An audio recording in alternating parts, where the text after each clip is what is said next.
ጥያቄ ምንድን ነው?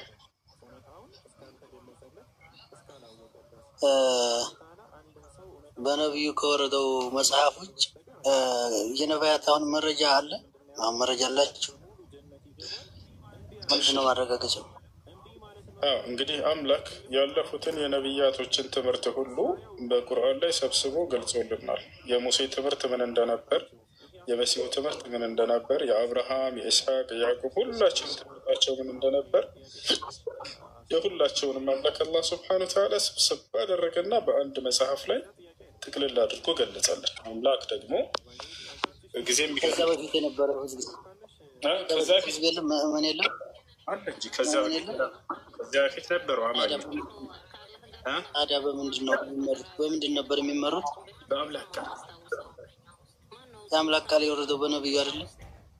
አምላክ ያንን ለቀደሙት ነቢያት ሲነግራቸው የነበረውን ትምህርት በመጨረሻው ዘመን ነቢይ ጥቅልል አድርጎ ነገራቸው። አብርሃምን ሲያስተምር እንደነበር የአባታችን ሙሴ መጽሐፍ ነበር። ሙሴ ጽፏን። አሁን ከነብዩ በፊት እና አባታችን ሙሴ አሉ፣ እነ ዳውድ አሉ፣ እነ ሱሌማን። የእነሱ መጽሐፍ አለ። ለምሳሌ ማን የሰጠው? አሁን የእነሱ መጽሐፍ እሺ፣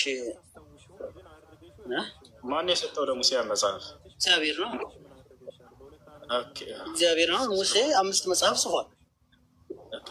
አምላክ የሰጠውን መጽሐፍ። ስለዚህ ያንን ቃሉን ነበር ሲጽፍ የነበረው። ያን የሰጠው አምላክ ለሙሴ የሰጠው አምላክ ለነቢዩ ሙሐመድ ሰለላሁ ዐለይሂ ወሰለም ተገለጠና ከእርሱ በኋላ ለነቢ ሰለላሁ ዐለይሂ ወሰለም ሙሴ ምን ሲያስተምር እንደነበር ነገራቸው። በዚህ በቁርአን ላይ ነፍ የሙሴን ትምህርት እሰጥሃለሁ ከፈለክ። እሺ፣ በዚህ እሺ እንስማ። ለነብዩ ሰጠው እንበል። እሺ፣ ከዚያ በፊት አይሰማም? ድምፅ ይሰማል? ይሰማል። ተግባብተና መሰለህ። ለነብዩ በፊት የነ ሙሳ መጽሐፍ፣ የነ ሙሴ መጽሐፍ፣ የሌሎችም ነቢያት መጽሐፍ፣ የነ ኢሳያስ መጽሐፍ። ታዲያ የሙስሊም ህዝብ እንዴት ነበረ? እሺ፣ ሙስሊም አለ እዚያ በፊት? በየዘመናቱ ከአዳም ጀምሮ ሙስሊሞች ነበሩ። እሱ ይሰማ ድምፄ? ይሰማል። ከአዳም ጀምሮ ሙስሊሞች ነበሩ። ነቢያቶችን ሙስሊሞች ናቸው። ሙስሊሞች እንደሆኑ ማስረጃ አምላክ ነገረን። አምላክ በሆነ ጊዜ ላይ ለአንድ እንዴት ማረጋገጫ አለ? የመጣው ይሄ በነብዩ ነው ወይ መጽሐፉ የወረደው? ይሄ ሁሉም የነ ሙሳ ከማን ነው የወረደው? ለነብዩ በለው። ሙሳ የጻፉት እዚያ በፊት የጻፉት መጽሐፍ ነው ማለት ነው። ሙሳ የሰጠውን ያን ቃል ሰጪው አካል ለነቢዩ መሐመድ በእርሳቸው ጊዜ ተገለጠና ለሙሴ የተገለጥኩት አምላክ ነኝ እያለ ለእርሳቸው ደግሞ ያንን ገለጠላቸው። ለምሳሌ አንተ ልጠይቅህ፣ ይሰማሃል? ሙሴ መጽሐፍ ጽፏል አይደለ? የማርያም ደግሞ ተጻፈ እያልከኝ ነው? ደግሞ ተጻፈ እያልከኝ ነው? ምንድን ነው? አምላክ ለሙሴ ገልጦለት የነበረውን ቃል 5 መጽሐፍ ጽፏል። ለነቢ ሰለላሁ ዐለይሂ ወሰለም ደግሞ ያንን ገለጠላቸው። ልክ ለምሳሌ ከሙሴ በኋላ የሚመጡ ነቢያት አሉ አይደለ? ለእነዚያ ይገልጥላቸዋል ስለ ሙሴ። ገብቶሃል አይደለ? መሲሁ ያስተምራል። ከመሲሁ በፊት የነበረውን የሙሴን ትምህርት ይገልጥለታል። ከመሲሁ በሙሴና በመሲሁ መካከል ሌሎች ነቢያት ይኖራሉ። ለእነሱ ደግሞ ይገልጥላቸዋል በየጊዜያቸው። ነቢዩ ሙሐመድን ሰለላሁ ዐለይሂ ወሰለምን ተገለጠላቸው እና አምላክ አላህ ሱብሓነሁ ወተዓላ ለአብርሃም፣ ለኢስሐቅ፣ ለያዕቆብ፣ ለነ ሙሴ ሲገለጥ የነበረው አምላክ ለእርሳቸው ገለጠላቸው። ይህን ማስረጃ ሲናገር ምን ይላል አላህ ራሱ? ኢና አውሐይና ኢለይከ ከማ አውሐይና ኢላ ኑሕን ወነቢይነ ሚን ባዕዲህ ወአውሐይና ኢላ ኢብራሂመ ወኢስማዒለ ወኢስሐቀ ወአዩበ ወዩኑሰ ወሃሩነ ወሱለይማነ ወአተይና ዳውደ ዘቡራ። ሙሐመድ ሆይ እኔ ለአብርሃም፣ ለኢስሐቅ፣ ለያዕቆብ ይገባኛል። ተረጋጋ እንጂ ቀስ በል። እኔ ለአብርሃም፣ ለኢስሐቅ የነዚህ ረበ ፈጣሪ ለምን ትረብሻለህ? አዳምጥ እንጂ በልስ። ምን አልረበሽኩም። እኔ የረበሽኩ አይደለም። በስርዓት ነው የጠየቅኩ ያለሁት። ለማወዛገብ መሞክር ሳይሆን እኔ እያልኩ ያለሁት ሀሳቤን ተረዳኝ። በደንብ ነው ተረዳ። ወዴት ለመሄድ አሁን የምትዘረዝርልኝ እኮ ከቁርአን ያገኘውን ነው። አይዋ፣ ስለዚህ አንተ የትም አልሄድም። እኔ እኮ አዳምጥ። እሺ አዳምጥ። ከዚያ በፊት ያለ መረጃ ስጠኝ ነው እያልኩ ያለሁት። አንተ ሙሴን አብርሃምን ታውቀዋለህ? አብርሃም ታውቀዋለህ? እንዴት አላውቀውም? አውቃለሁ እንጂ። በጣም ጥሩ። በአብርሃም ጊዜ ከነበረ መጽሐፍ ስለ አብርሃም የሚናገር አንድ መጽሐፍ አምጣ። የሙሴን አልቀበለም ያስኬዳል። እንደዚህ አብርሃምን በማን በኩል ያወቀው አንተ? ለምን አብርሃምን በማን በኩል ያወቀው? መልስ። በሙሴ። ስለዚህ ከሙሴ መጽሐፍ አልቀበልህም። ከዛ ዘመን ሙሴ ነው መጽሐፉን የጻፈው። ኖ ሙሴ ከአብርሃም በኋላ እኮ ነው የመጣው የጌታ ሰው። እንደሱ ይሻላል። እንዲህ አይነት አካሄድ ኖ እንደዚያማ አይደለም። ጥያቄን በጥያቄ ሳይሆን ጥያቄን በጥያቄ አይደለም። ነው ያንተ የራስህ የመጣበትን አካሄድ ነው የሚሄድልህ። ሙሴ እንዴት ስለ አብርሃም ሊያውቅ ይችላል? ኖ አይደለም። ሙሴ እንዴት ስለ አብርሃም ሊያውቅ ይችላል? እንደዚህ አይደለም። ምን እያልኩ ያለሁት ተረጋጋ። ሙሴ ስለ አታቋርጥ እንጂ አትረብሽ። ሙሴ ስለ አብርሃም እንዴት ሊያውቅ ይችላል? ሎጂክ ነው እየሄዳለሁ። ኖ ሎጂክ አይደለም፣ ይሄ ፋክት ነው እንጂ። በቃ ጥሩ። እንደሱ ከሆነ መልሰው። በጣም ጥሩ። ምን እያልኩ ያለሁት አሁን ሙሴ በመጽሐፉ ላይ ስለ አብርሃም በዚህ ልስማማሽ። ቆይ አዳምጠኝ እንጂ ረጋ በል። ጥያቄን መልስ። ሙሴ ስለ አብርሃም እንዴት ሊጽፍ ቻለ? መልስ። እኔ ጠየቅኩ ማለት እየጠየቅኩ እኮ ነው። እንዴት ትጠይቀኛለህ? እኔ መለስኩልህ። እሱ መጀመሪያ ጠይቄ አይደል? ማርን ለመልስ አንተ።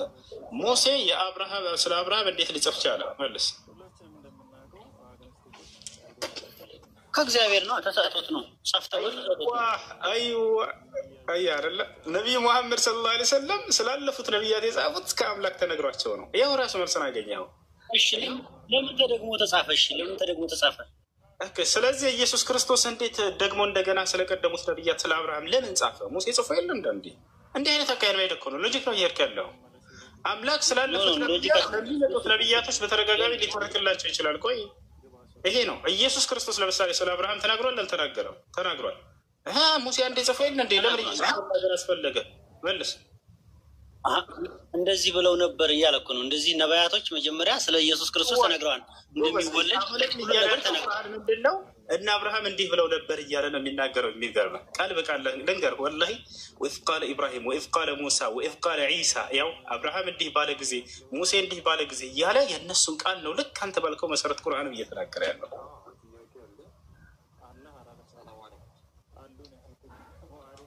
ላሳየህ እንዲህ ባሉ ጊዜ እያለ እንደዛ አይደለም። ይሄ እንዴት ሊሆን ይችላል? ሙሴ አንተ ራስህ በመጣህበት መንገድ እንዲህ ባሉ ጊዜ እያለ የእነሱ ንግግር እኮ ነው የሚናገረው አልከኝ። አሁን ቁርአንም እያለ ያለው አብርሃም እንዲህ ባለ ጊዜ፣ ሙሴ እንዲህ ባለ ጊዜ እያለ ነው የሚናገረው ቁርአን ራሱ። የእነሱ ንግግር ላሳየህ አውጥቼ ትፈልጋለህ? እሺ የዳውድ መጽሐፍ የሙሴ መጽሐፍ ነበራችሁ? አሁን እናንተ ከመሐመድ በፊት ነበራችሁ መጽሐፉ? ምንም የሚገባው ሰው አይደለም። አያችሁ፣ ይህን ብቻ መልስልኝ። እንደገና መልስ ወደ ዘመን ኖ መግባት ኖ ትክክለኛውን መልስልኝ። እውነታው እኮ እያልኩ ያለሁት አሁን ለምሳሌ ከነብዩ በፊት መጽሐፍ ነበራችሁ ወይ ነው? እኔ እንደገና ተመልሶ ወደ ዘመን እንደገና ተመልሶ ላለመመለስ ፈልገህ ከሆነ አልችልም ነው እንጂ ተመለሰልህ እኮ። እኔ ሙሴ እንዴት ሊያውቅ ቻለ ስለ አብርሃም ስልህ እግዚአብሔር ገልጦለት አልክ። ነቢዩ ሙሐመድ ሰለላሁ ዐለይሂ ወሰለም ስለቀደሙት ነቢያት ሊያውቁ የቻሉት አላህ ስብሐነሁ ወተዓላ ገልጦላቸው እንደገለጠላቸው የቀደሙት ነቢያትን። ቆይ ተረጋጋ። ለቀደሙት ነቢያት የገለጥኩት አምላክ እኔ ራሴ አምላክ ነኝ፣ ያ አምላክ ነኝ እያለ የተናገረበትን ቦታ ልስጥህ። አንተ ግን ልታመጣ አትችልም። ከገዛ መጽሐፍ የምጠይቅህ የምትሰጠኝ እኮ ከቁርአን ነው። አንተ የምትሰጠኝ አሁን የምትሰጠኝ ከቁርአን ነው። እኔ ከቁርአን የምመልሰውን አንተ ከመጽሐፍ ቅዱስ አትመልሰውም። እስኪ ለሙሴ ለምሳሌ አንድ ነቢይ ልጥቀስልህና ለዚያን ለነቢይ የገለጠለት ለቀደሙት ነቢያት የገለጠ አምላክ እንደሆነ የተናገረበትን አንጣ። ለምሳሌ ከነቢያቶች መካከል መጽሐፍ ቅዱስ ላይ ሀጌ የሚባል ነቢይ ታውቃለህ? አውቃለሁ እንጂ ለዚያ ነቢይ የተገለጠለት የቀደሙት ነቢያት የአብርሃም የይስሐቅ የያዕቆብ አምላክ እንደሆነ ማስረጃ ምንድን ነው? እንዲጽፉ የተሰጣቸው ነቢያቶች አሉ፣ በየዘመናቸው የተሰጡ አውጣና ከፍተህ አሳየን። ያ ነቢይ የራሱ መጽሐፍ ትንቢት ተናግሯል። በዚያ መጽሐፉ ላይ የተናገረበት መጀመሪያ ጥያቄ መልስ። አውጣና አሳይ። እኔ ላሳይህ ነው። ለነቢዩ መሐመድ የተገለጠው አምላክ የአብርሃም የኢስሐቅ የያዕቁብ አምላክ እንደሆነ ቃል በቃል እኔ ላሳይህ ነው። አንተም ከመጽሐፍህ ለእነዚህ መጽሐፍ ቅዱስ ላይ ነቢያት የተገለጠላቸው አምላክ የአብርሃም የኢስሐቅ የያዕቁብ አምላክ እንደሆነ አሳይና። ያላ ይኸውልህ አይደል ጥያቄን መልስ እንጂ እንዴት ክፈት ልጠይቅህ እኮ ገባህ። ስለዚህ ያያቸው አይደለ ምንም አይነት ወላሂ ላዚም እነሱ የሚመጡበትን መንገድ ተከትዬ ሲሄድላቸው ጊዜ የትም የማይ ለማወዛገብ ነው እየሞከርክ ያለው። እኔ እየጠየቅኩህ ያለሁት አሁን ማወዛገብ አይደለም። እኔ እየጠየቅኩህ ያለሁት አሁን ከነብዩ በፊት ሁሉም ነቢያት ሙስሊም ናቸው ነው የምትሉት። ከነብዩ በፊት ምንድን ነው ማስረጃችሁ? አንተ አሁን እሺ የአንድ ነቢያት ማስረጃ ስጠኝ ብልህ ከቁርአን ገብተህ ነው የምትሰጠኝ። ከዚያ በፊት መጽሐፍ የላችሁም ነው እያልኩ ያለሁት። አላችሁ ለመጨረሻ ጊዜ እንትን ልበለህ፣ እሺ አንድ ነቢይ ስላለፉት ነቢያቶች አምላክ መለኮታዊ ቃልን ይገልጥለታል አይገልጥለትም?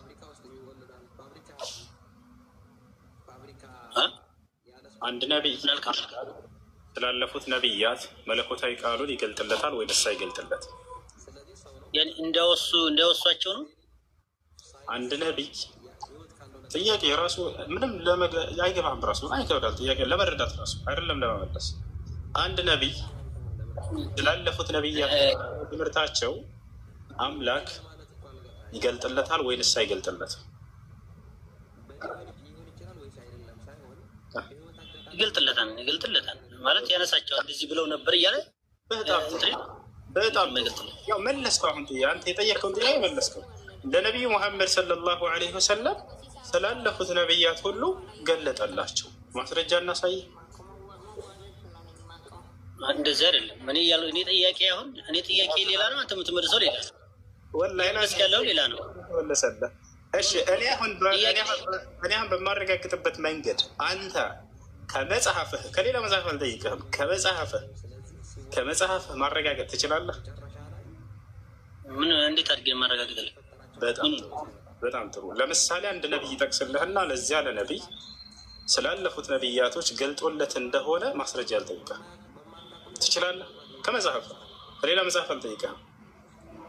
ጥያቄን መልስና መልስልሃለሁ። ጥያቄን መጀመሪያ መልስ። ልክ የማይወጣበት እንትን ሳስገባው ጊዜ ጥያቄ መልስ እያለ ይጨዋል። አያችሁት አይደል? የማይወጣበት እንትን ውስጥ ካስገባው በኋላ በራሱ በመጣበት ሎጂክ ማለት ነው። አያችሁት?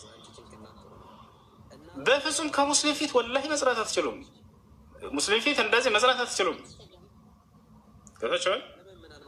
በእነሱ ቤት የሆነ በቃ ከእምነት ውጭ ሆነው ነው የሚጠይቁት። ልክ ሙስሊሞች ጋር ሲመጡ ከመጽሐፋቸው አካሄድ ውጭ ሆነው ነው የሚጠይቁት። ገብታችኋል አይደል? ይሄ ነው። አንድ ነቢይ ስላለፉት ነቢያቶች አምላክ ይገልጥለታል። ገብታችኋል? ለምሳሌ ብዬ አነሳውለት ሙሴ ስለ አብርሃም ገልጦለታል ወይ? አዎ ገልጦለታል። አምላክ ይገልጥላቸዋል። ለመሲሁ እነ ሙሴ ስላለፉት ይገልጽለታል አይደለ? ያን ይነግረዋል። ይህን ይነግረዋል። ገብታችኋል? ለነቢዩ ሙሐመድ ልክ በዚሁ ሂሳብ ልክ እንዲሁም ያለፉትን ነቢያት ገለጸላቸው። ገብታችኋል አይደለ? ይሄን እንግዲህ እያሉ ያሉት ማለት ነው። እሺ ጥያቄ ያላለ ከላይ መቅዲ ጥያቄ አለሽ? እሺ እኛ እነሱ በሚያወጡበት ሂሳብ ወላሂ ወደ እነሱ መጽሐፍ ወደ እነሱ አካሄድ በሄድ ምንም አይነት መልስ አይኖረውም። ለምሳሌ አንድ ነቢይ ጠቀስና መጽሐፍ ቅዱስ ላይ እኔ ያ ነቢይ ስላለፉት ነቢያት እንደው ከአምላክ ዘንድ የተገለጠለት አካል እንደሆነ ያንን አምላክ ማረጋገጥ ማለት ነው። ይቻላል? አይችልም። እኛም ጠይቃቸው መልስ የሌለው በዚያው ከመጽሐፍ አንስተን ነው ይቻላል። እነሱ ደግሞ ከመጽሐፍ ካምፕራል ዶና ሰላም ዶና ዶና አለ አሎ አሎ ሰላም ነው። እንዴት ነህ? አለን ይመስገን። ሰላም አለይኩም። ቤት አድርገው። እሺ ስንት አምላክ ነው የምታመልከው ዶና? ምን አልከኝ? ስንት አምላክ ነው የምታመልከው? አንድ አምላክ። በጣም ጥሩ። ያ አንድ አምላክ ስለአንተ ኃጢአት ብሎ ሞቶልሃል? በትክክል። በጣም ጥሩ። ከሞተው አምላክ ውጭ ሌላ አምላክ የለህም? የለም። አብ አምላክ ነው አይደለም? አብ፣ ወልድ፣ መንፈስ ቅዱስ አምላክ ናቸው። ስለዚህ ሶስቱ ሞቶ መጀመሪያ ጥያቄ ነበር። በቃ መጠየቅ ነው የፈለግከው? ልለፈው እለፈው በሚል ጠይቀኛለህ፣ ግን መጀመሪያ ጥያቄ ነበር። ይችን መልሳትና አብሽር ይቃለ። ስለዚህ የአንድ አምላክ ሞቷል። ልብ በሉ፣ ከሞተው አምላክ ውጭ ሌላ አምላክ የለም። እሺ አብ አምላክ ነው አይደለም? አልሰማኝም እንደ አብ አምላክ ነው አይደለም? አልሰማኝም። አንድም ሶስትም ናቸው ይላል። ምስጢረ ሥላሴ ሰፊ ነው። ስለዚህ በዚህ ጊዜያችንን ከምንል መጽሐፍ ላይ እንደሱ የሚል የለም። በአንድም ሶስትም ናቸው የሚል የለም። ከየት ነው ያመጣው? እሺ እኔ መጀመሪያ ልጠይቅህ፣ ጠይቀኛለህ እኮ መልሰው እንጂ ይህን ጥያቄ ችግር የለም ትጠይቃለህ እኮ። ልጠይቅህና ምንም ችግር የለውም እኮ አንተ ምንትን ማለት ችግር የለውም ትጠይቃለህ። ልጁ ባሌ ላይ አምላክ ውጭ ሌላ አምላክ አለ የለም? የለም አልኩህ እኮ። አብ አምላክ ነው አይደለ? ቆይ ገና ነው። አብ አምላክ ነው አይደለም? አንድም ሶስትም ናቸው። አብ አምላክ ነው አይደለም ነው ጥያቄው። አብ አባትም አምላክም ነው። በጣም ጥሩ። ስለዚህ ያልሞተ አምላክ አለ ማለት ነው። ታች የሞተ አለ አይደለም? እና አብ ሞቷል አልሞተም? አምላክ ነው ብለህ አብ በስጋ ሲገለጥ ወልድ ይሆናል ማለት ነው። አብ ነው የመጣው ምድር ላይ በስጋ የተገለጠው ወይንስ ልጁን ነው የላከው? አብ በመንፈስ ቅዱስ ማለት ነው። አብ ወልድ መንፈስ ቅዱስ ልጁን ላከው። ልጁን ላከው እንጂ አብ አልመጣም። ስለዚህ አብና መንፈስ ቅዱስ አልሞቱም አይደለ? መጥቷል። ይኸውልህ አብን መጥቷል። ልንገርህ ወልድ ላይ አብም መንፈስ ቅዱስም አንድ ላይ አለ። ገባ? ስለዚህ አብም መንፈስ ቅዱስም አብረው በወልድ ላይ ተሰቅለዋል ማለት ነው። አይደለም፣ እንደዛ አይደለም። ስለተሰቀለው አካል ስጠይቅ አንተ አንዱ ነው የተሰቀለው። ወልድ የተሰቀለው ከተሰቀለው አምላክ ውጭ ሌላ አምላክ ብለህ ነበር። እንደገና ደግሞ አብም አምላክ ነው አልክ እኮ። ያልተሰቀለ አምላክ አለ ማለት ነው። ስለዚህ ያልተሰቀለ ሌላ አምላክ አለ ማለት ነው። ምስጢረ ሥላሴ በዚህ ምክንያት ነው። ግን ያልተሰቀለ አምላክ አለ። አንድ ጥያቄ ልጠይቅህ እንጂ ቀስ በል። ይሄ ወዴት ነው የምትሄደው? ያልተሰቀለ ሌላ አምላክ አለ ማለት ነው አይደለ? የለም። አብ ተሰቅሏል አልተሰቀለም? እንዴ አብ ማለት ወልድ ነው። ተው። ስለዚህ አብ ወልድ ደግሞ ተሰቅሏል፣ አብም ተሰቅሏል ማለት ነው። አሁን ኮንሰፕቱን ይኸውልህ፣ አይዲያውን መጽሐፈ ትርጓሜ ይባላል። እናንተ በራሳችሁ ነው የምትፈቱት። ስለዛ ነው አልፈታንም። ጥያቄ ያልሞተ አምላክ አለ፣ የሞተ አምላክ አለ። ስለዚህ ሶስት አማልክቶች ነው ብታመልከው ማለት ነው። አንደኛ የሞተ አንድ ጥያቄ ልጠይቅህ። እሺ ነው? አይ ጠይቅሽ። ልጅ ያለኝ ጥያቄ ልጠይቅህ። ጠይቀኝ። እሺ ቅድም የገባው ማለት ነው ከነቢዩ መሐመድ በፊት ማስረጃ አለ ወይ ብሏል። በቃ በጣም ቆንጆ ጥያቄ ማለት ነው። የምን አይነት ማስረጃ? ሃርድዌርም ቢሆን ሶፍትዌር። ከዚያ በፊት የነበረው ወረቀት ፈልገህ ነው? ሙስሊም መሆናቸው ማለት ነው። ሙስሊም መሆናቸው በመጽሐፍ ቅዱስ ሙስሊም ናቸው ስላልከው ከመጽሐፍ ቅዱስ አይደለም። ገዛ መጽሐፍ ላይ ሙስሊም መሆናቸውን ላሳይህ። ነቢያቶች ትፈልጋለህ? ምን ላይ? በገዛ መጽሐፍ ቅዱስ ላይ ነቢያቶች ሙስሊም መሆናቸውን ላሳይህ። ትሰልማለህ ዛሬ እንደ መጽሐፍ? አልሰልም። ምንም ብትለኝ አልሰልምም። ይኸውልህ ስለዚህ ማስረጃ ትፈልግ ያቻሉ ክርስቲያኖች ከቁርአን ውጭ ስጡን ይላሉ አይደለ? ችግር የለውም ከመጽሐፍህ ልስጥህ እያልኩት አይቀበልም። ወላሂ ማወቅ አይደለም የሚፈልጉት፣ መረዳት አይደለም የሚፈልጉት፣ እውነታን አይደለም የሚፈልጉት። ብዙ ክርስቲያኖች፣ ሁሉንም አይደለም፣ እውነትን የሚፈልግ ድምፁን አጥፍቶ የሚከታተል ክርስቲያን እንዳለ አውቃለሁ። ከገዛ መጽሐፉ ሰው ልስጥህ የምትፈልገውን እውነት እየተባለ አልፈልግም ይላሉ። ላ ሐውለ ወላ ቁወተ ኢላ ቢላህ። በመጽሐፍ ቅዱስህ ላይ እስልምና ትክክለኛ ሃይማኖት እንደነበረ የነቢያቶች ሃይማኖት እንደነበር ቃል በቃል እስልምና የሚለው ነው ማሳየ። እስልምና እግዚአብሔርን በብቸኝነት ማምለክ እስልምና የሚለውን ቃል ላሳየህ ነበር። አንድን አምላክ በብቸኝነት ማምለክ እስልምና ብሎ ነው መጽሐፍ ቅዱስ ያስቀመጠው። ሙስሊም የሚለውን ቃል በቃል ያሳያለሁ በገዛ መጽሐፍ። ሰው እንዴት ለእውነት አይገዛም? ሰው እንዴት በያዘው መጽሐፍ ላይ እውነትን ካገኘ ለምንድን ነው የማይቀበለው? ይህን መጽሐፍ እሺ አንቀበልም አላቸው። ቁርአን ከገዛ መጽሐፋቸው ላይ መስጣቸው እያላቸው ያሳዝናል። እሺ ከላይ ሰላም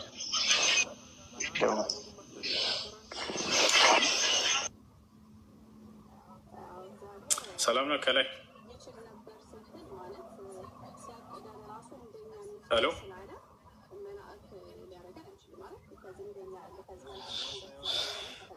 እስኪ ንገረን የሚል አለ። ምናልባት እውነት ነው የሚፈልጉ ሰዎች ይኖራሉ። እናሳያችሁ። እስልምና የሚለውን ቃል በቃል እናሳያችሁ።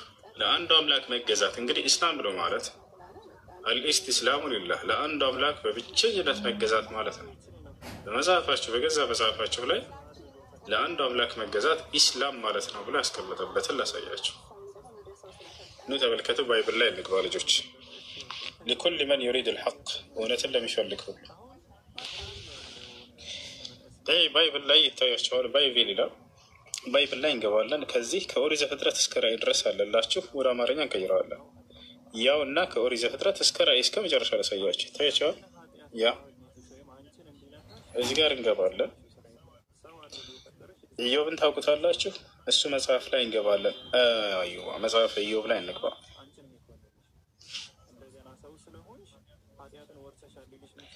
መጽሐፍ ኢዮብ ላይ ገብተናል። ምዕራፍና ቁጥር እናስቀምጥ።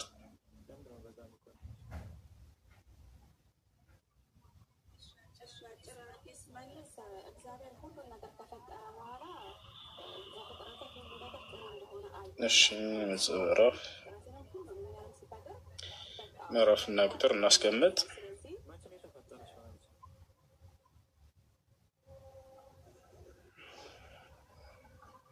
እሺ እዚህ ጋር ኢዮብ ይላል። ወደ አማርኛ እንቀይረው። እሺ ልጆች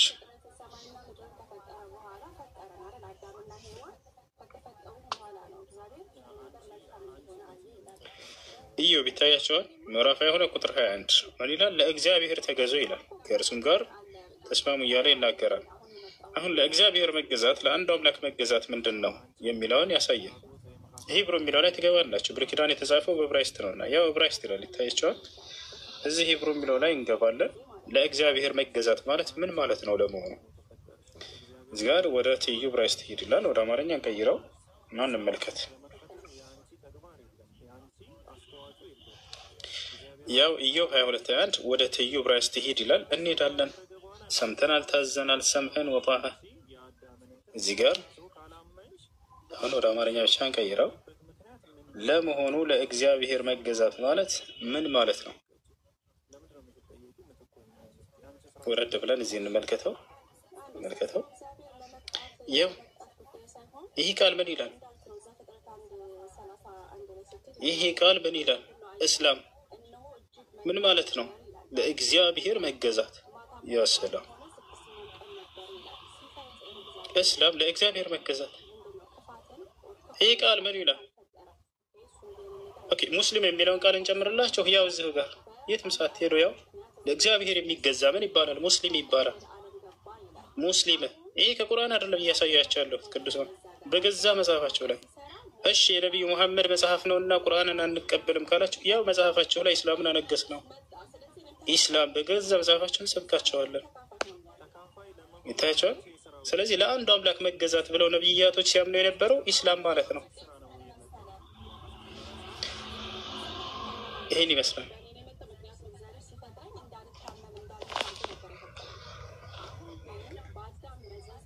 እሺ ጥያቄ ያለው አለ?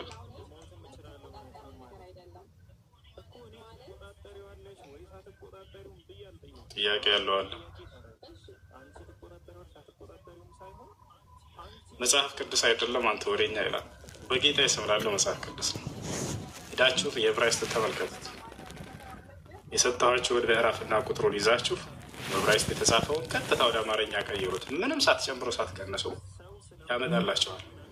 ለአንዱ አምላክ መገዛት ማለት ኢስላም ማለት ነው፣ ሙስሊም ማለት ነው ብሎ አስቀምጦላቸው እያሳየኋቸው እኮ የነበረው እናንተ በራሳቸው እንድታዩት ነበረ። ብሉይ ኪዳን የተጻፈው በምን ቋንቋ ነው? በዕብራይስጥ ነው። ቀጥታ ዕብራይስጥ ሄዳችሁ ወደ አማርኛ መቀየር ብቻ፣ ሌላ ምንም አያስፈልግም። ይህን ይመስላል። እሺ ሰላማቲስ ሰላም። ሰላሙ አለይኩም እርሶ። ወአለይኩም ሰላም።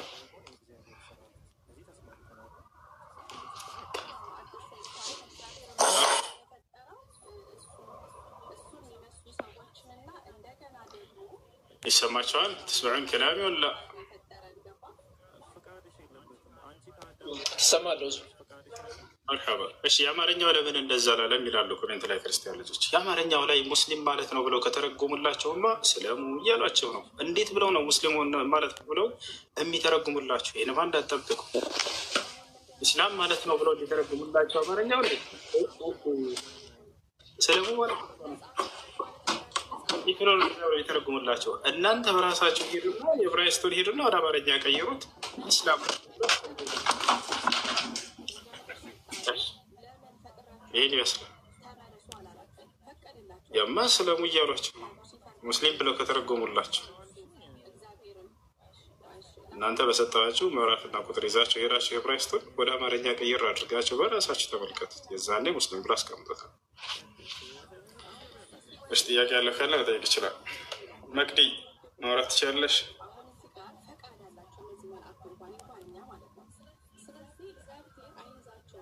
አሎ እሺ ከላይ ያላችሁ ሰላማቲስ ታዲያ ለምን ቁርአን በአማርኛ አልሆነም? ቁርአን በአማርኛ እኮ ተርጉሟል አለ።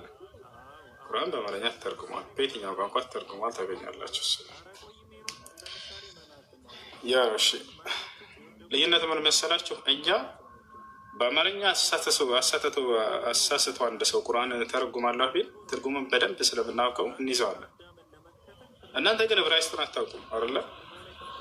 አንድ ከመካከላችሁ ገብቶ ዕብራይስጥኛውን የሚያነብልኛል ለመጽሐፍ ቅዱስ የለም። እኛ ግን አረበኛውን ቁርአንን በደንብ እናነባዋለን፣ ትርጉሙንም እናውቀዋለን። አንድ ሰው አሳስቼ ተረጉማለሁ ቢል እዚህ ሊጽፍ ማንኛውም ተርጓሚ እንይዘዋለን። መሰረቱን ቁርአኑ ስለምናውቀው አረበኛ ነው ማለት ነው። ሰላሙ አለይኩም። እናንተ ግን ያንን እንደፈለጉ የተረጉሙባቸው አታውቁም፣ አታነቡም። ዕብራይስጥኛ ምናልባት ታላላቅ መምህሮቻችሁ ካልሆነ አላውቅም። ከታች ያለው እንደማያነብ ሰው የሚያውቁ እንደፈለጉ የተረጉሙላቸዋል። ታቸዋል ያ ነው። ሌላም ነገር ባሳያችሁ ተደነግጣላችሁ። ሙሴና አሮን ወደ መካ ሄደው ሀጅ አድርጉ ተብለው ታዘው ነበር። እስካሁን ድረስ መጽሐፍ ቅዱስ ላይ አለ። ይሄ ጥቁሩ ድንጋይ እያሉ ቢሰሩላቸው እዚያ ወደ መካ ሂደህ ሀጅ አድርግ ተብለው ሙሴና አሮን አምላክ አዟቸው ነበር። መጽሐፍ ቅዱስ ላይ አለ። ይሄን ማየት የሚፈልግ ካለ ሰየዋለ። ሙሐመድ የሚለውን ቃል በቃል ማየት የሚፈልግ ካለ ሙሐመድ የሚለውን ስም አሳየዋለሁ። ይታቸዋል። ያ ነው ሀጅን የሚያደርጉ ብፁዓን ናቸው የሚል ቃል ማየት የፈለገ ሰው ካለ አሳየዋለሁ። ሀጅን የሚያደርጉ ብፁዓን ናቸው ይል ነበር ዳዊት አንድ መጽሐፍ ላይ እስካሁን ድረስ።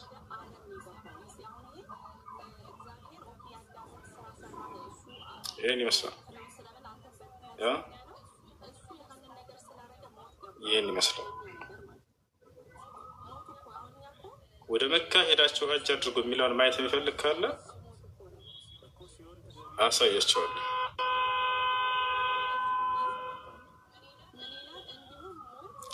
አቷሽ እንድም አሁን ያወጣኸው መጽሐፍ ቅዱስ አይደለም፣ ወላሂ መጽሐፍ ቅዱስ ነው። እኔ ከራሴ አንዳች አልናገርም፣ እንዳነበብኩ እናገራለሁ። ንግግሬን ቅን ነው፣ በማስረጃ እንጂ ያለ ማስረጃ አልናገርም እና ዳሩ ግን ትምህርቴ እስከ መጽሐፍ ቅዱስ እንጂ ከራሴ አይደለም።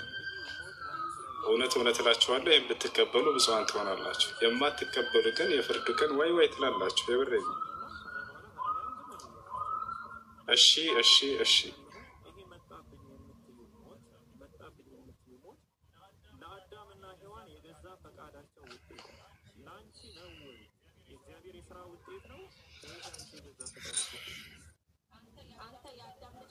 እሺ አይኑ ሰላም ሰላም፣ እንዴት ነሽ? አለን አልሐምዱሊላህ። አንድ ጥያቄ ነበረኝ። እሺ በእስልምና የሰውን አይብ ማውጣት ወይም ደግሞ የአንድ ሰውን አይብ ማውጣት ወንጀል ነው ይባላል። የሰው አይብ ማውጣት ወንጀል ነው። የአንድን ሰው አይብ መደበቅ አለብን ምናምን ማለት በደንብ ባላውቀውም እንደዛ ይባላል አይደል? ግን ደግሞ አሁን ባልና ሚስቶች መሀል ባል ከሌላ ሰው ጋር ግንኙነት እንዳደረገባት አውቃ ያንን ለቤተሰብ ብትናገር የዛ ሰው አይብ አወጣሽ ነው የሚባለው? በጣም ጥሩ። እሺ አናዳምጭ መልሱን። እሺ الغيبة لا تجوز إلا في ستة كما قال الإمام النووي رحمه الله تعالى مستنبطا من كلام الله وكلام رسوله صلى الله عليه وسلم. ሐሜት አይፈቀድም፣ ነገር ግን በስድስት ነገራቶች ላይ ሐሜት ሊባል አይችልም ይላሉ። ታቸዋል ሐሜት ማለት የሆነ ገበና ማውራት ማለት ነው። ታቸዋል ነቢ ሰለላሁ ዐለይሂ ወሰለም ስለ ሐሜት ተጠየቁ።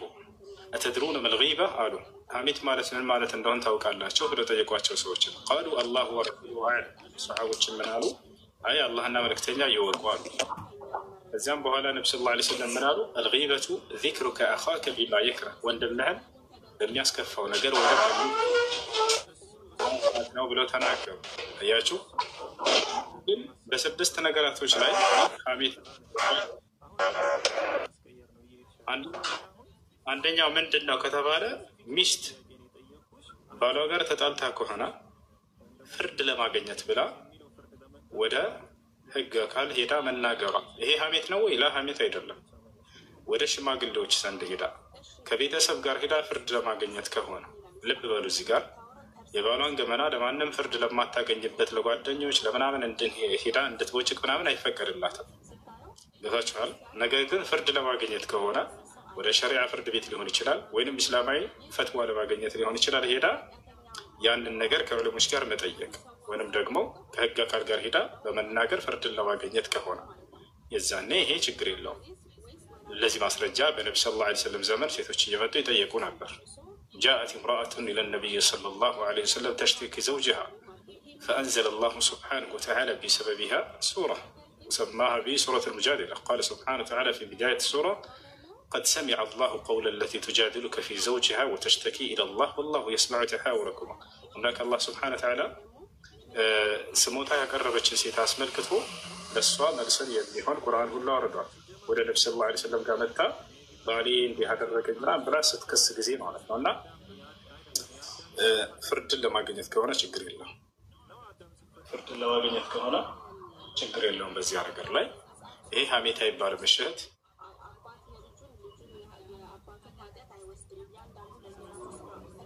ይሄ ሐሜት አይባልም።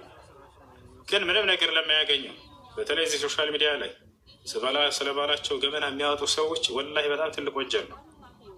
ነቢይ ሰለላሁ ዐለይሂ ወሰለም ምን አሉ ሐዲስ ላይ? አስወኡ ናሱ ዐንደ ላህ የውም ልቅያማ አሉ ረጁሉን የፍዲ ኢላ ዘውጀትህ ወተፍዲ ኢላ ዘውጅሃ ፈየክሽፉ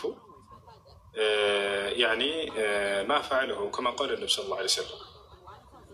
ነቢያችን ሰለላሁ ዐለይሂ ወሰለም ምን አሉ? ከአላህ ዘንድ ክፉ ሰው ብሎ ማለት መጥፎ ሰው ብሎ ማለት የተንሳኤ ቀን አሉ ባል ከሚስቱ ጋር ያደረገውን ሚስት ከባሏ ጋር ያደረገችውን በገሃድ ወጥተው ማውራታቸው ነው ብለው ተናገሩ።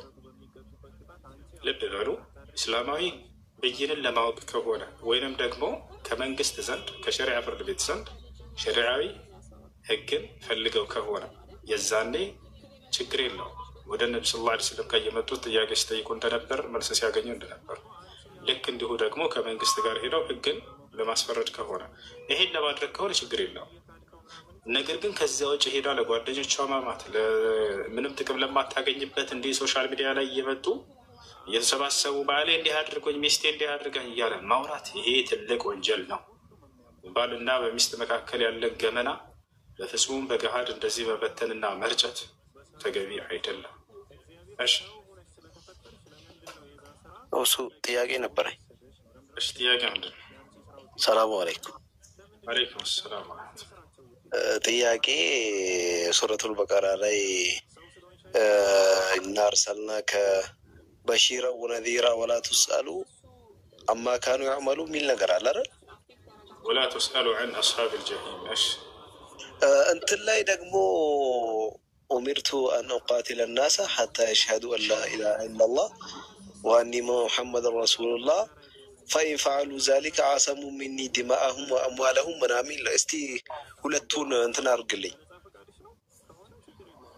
የሚገናኝ አይደለም በነገራችን ላይ أرسلناك بالحق بشيرا ونذيرا ولا تسأل عن أصحاب الجحيم لا إنا أرسلناك نالك نهل بالحق بأولت بشيرا ونذيرا أبصارنا أسفراري وإنما استنقاكي الرجال ميا بسرط بمندنا بجنة الله لما نسوا ميا استرقبت كمندنا كجهنم الله لك هذا سو ولا تسأل عن أصحاب الجحيم سلا جهنم سويش هتطيق مالاتو يا مالت أنت أدرس هلت سايكبل كرتو ولا جهنم بيقباسو بكهرة مكرات أنت سلا ذات الطيق بابشر يالاتو الله سبحانه وتعالى لو تعالى برساتو بيتها مندنا ما درسنا الله بليل أبو تعالى فإنما عليك البلاغ وعلينا الحساب له وأنت لا يالبه قديتا أدرس يالكون ما درسنا بأني لا مرمرة ودكو بأني لا ينالا يطال وقاتشو لمساتاتشو الله سبحانه وتعالى نايها يعني أمرت أن أقاتل الناس حتى يشهدوا أن لا إله إلا الله فإنهم أطاعوا لذلك عصموا مني دماءهم وأموالهم إلا بحق الإسلام الملو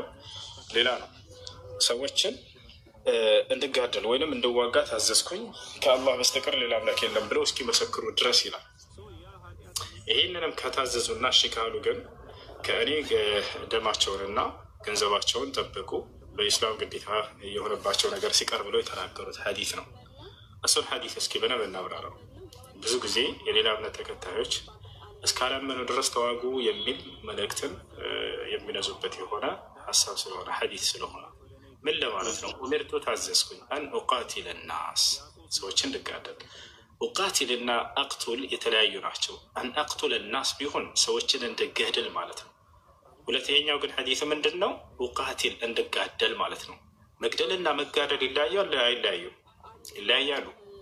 መጋደል ማለት በሁለት ጸበኞች ጠላቶች መካከል የሚደረግ ፋይት ነው፣ ግጥሚያ ነው። እሺ ሁለት ተቃራኒ አካሎች አሉ፣ በእነርሱ መካከል የሚደረግ መገዳደል፣ ይሄ መገዳደል ይባላል። ገብቶሃል አይደል? ይሄኛው ግን ምንድነው? መግደል ከተባለ ያኛው ሊገድልህ አልፈለግም፣ ሂደህ መግደል ነው ይሄኛው። ታዲያ ሐዲሱ ላይ ምንድነው? መጋደል እንጂ መግደል አይደለም የሚለው። ታዲያ መጋደል የሚለውን በምን መልኩ ነው ያስቀመጠው ኢስላም ከተባለ ሊጋደል የመጣን አካል ነው የምትጋደለው። አየህ አይደል? አላህ በቁርአን ላይ ይላል ወቃቲሉ ፊ ሰቢልላህ አለዚነ ዩቃቲሉነኩም አለ። እነዚያን የሚጋደሏቸውን ተጋደሏቸዋል። ስለዚህ ሊጋደል የመጣን አካል ነው። ታዲያ ሐዲሱ ምን ለማለት ነው? አንድ ነቢይ ኢስላምን ያስተላልፋል በሆነች ሀገር ላይ አይ አታስተላልፍም ብለው ቆመው እንደዚህ ሰዎች እንጋደልሃለን ካሉት በዚያ ላይ ያ ነቢይ ሊጋደል ታዟል፣ ሊከላከል ከራሱ ታዟል። ገብቶሃል አይደለ? እናስ ሲል እዚያ ቦታ ላይ አጠቃላይ ሰዎችን ሁሉ ለማለት ነው ወይ? ላ አይደለም። ጣኢፈቱን ሚነናስ ከሰዎች የሆኑ ጭፍሮች ለማለት እንጂ አጠቃላይ ሰዎችን አይደለም። ሰዎችን ሁሉ እንድጋደል ታዘዝኩ ላ አይደለም። አማኞች አሉ፣ በእነዚያ መካከል ህፃናቶች አሉ፣ ሽማግሌዎች አሉ። እነዚያ አይመለከትም። እጋደላለሁ ብሎ የመጣን አካል ብቻ ነው የሚመለከተው። አየህ ነቢ ሰለላሁ ዐለይሂ ወሰለም በሌላ ሐዲስ ላይ ሰራዊቶች ሲልኳቸው ጊዜ ለጂሃድ ምን ይሏቸው ነበር? ላ ተቅቱሉ ጥፍለን ሰጊራን ወላ ሸይኸን ከቢራ ወፊ ሪዋየትን ኡኽራ ወላ ሸይኸን ሐረማ ወላ እምረአትን። ነቢ ሰለላሁ ዐለይሂ ወሰለም ምን አሉ? አደራ ሴቶችን እንዳትገሉ፣ በጦር ሜዳ ላይ ህፃናቶችንም እንዳትገሉ፣ ሽማግሌንም እንዳትገሉ።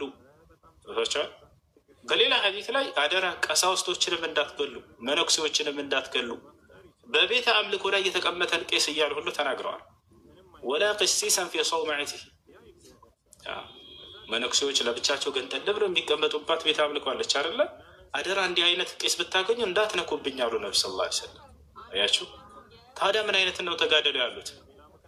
ያኔ ሊጋደል የመጣን አካል ብቻ ነው። ወቃቲሉ ፊ ሰቢልላህ አለዚነ ዩቃቲሉነኩም እነዚያን የሚጋደሏችሁን አሉ። ጦር አንስቶ እጋደላለሁ ያለን ሰላምን የማይፈልግ ይህ ይጋደላል የሚለን አካል እንጂ በፍጹም ሌላን አካል አይደለም። አደራ ህፃናትን እንዳትገሉ ብለዋል፣ ሴቶችን እንዳትገሉ ብለዋል፣ ሽማግሌን እንዳትገሉ አሉ። ይህን ይመስላል። ጀዛከላሁ ኸይር።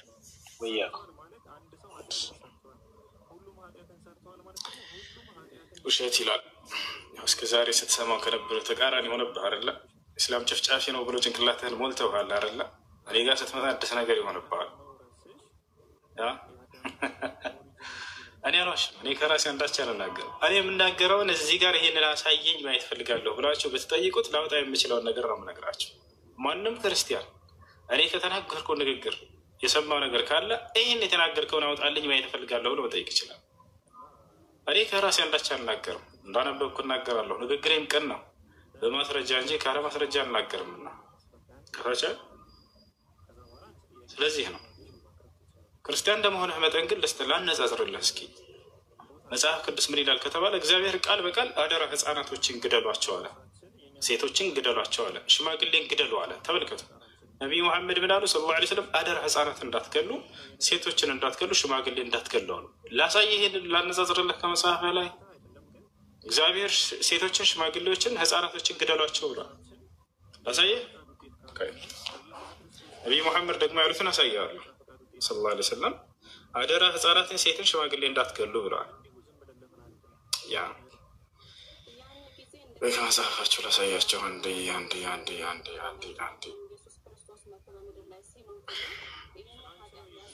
እንመልከት። እሺ ያው እነዚህ ጋር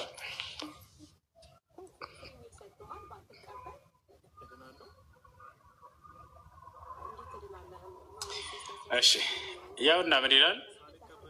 ሽማግሌውን፣ ጎበዙን፣ ቆንጆይቱን፣ ህፃናቶችን፣ ሴቶችን ፈጽማችሁ ግደሉ ይላል። ሽማግሌውንና ጎበዙን፣ ቆንጆይቱንም፣ ህፃናቶችንና ሴቶችን ፈጽማችሁ ግደሉ። ሽማግሌን፣ ሴቶችን፣ ህፃናቶችን፣ ሴቶችን ግደሏቸው ይላል። ሌላ ልጨምርላችሁ። አንደኛ ያው እነዚህ ጋር የሰራዊት ጌታ እግዚአብሔር እንዲህ ይላል አለ። የሰራዊት ጌታ እግዚአብሔር እንዲህ ይላል፣ እስራኤል ከግብፅ በወጣ ጊዜ አማሌቅ በመንገድ እየተቃወመ ያደረገበትን እበቀላለሁኝ አለ። ከዚያ ምን አለ እግዚአብሔር?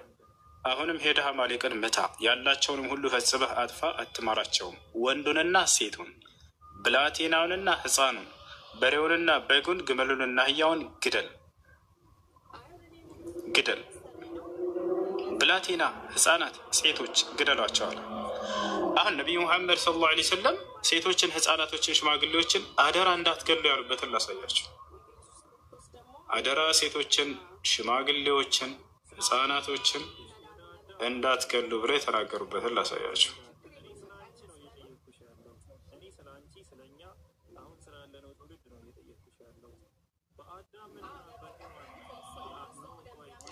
ያ ነስ ጋር ወደ አማርኛ ቀይረው አይደለ?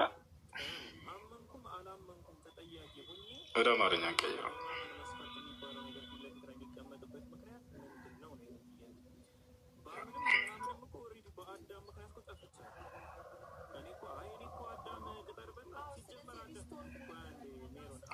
የአላህ መልእክተኛ ነቢዩ ሰለላሁ ዐለይሂ ወሰለም ወታደሮቻቸውን በዘመቻ በላኩ ጊዜ ምን ይላሉ?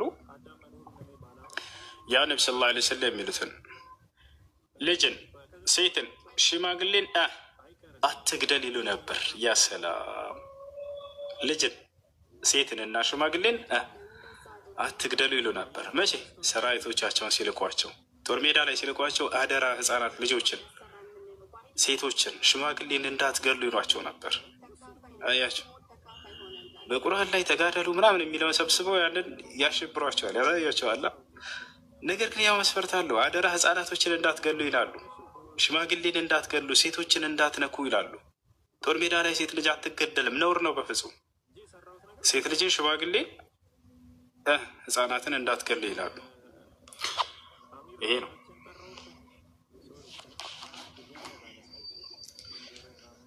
ጥያቄ ያለ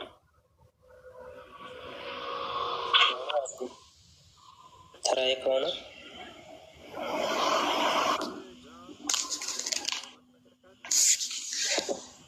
እኔ ልጠይቅህ።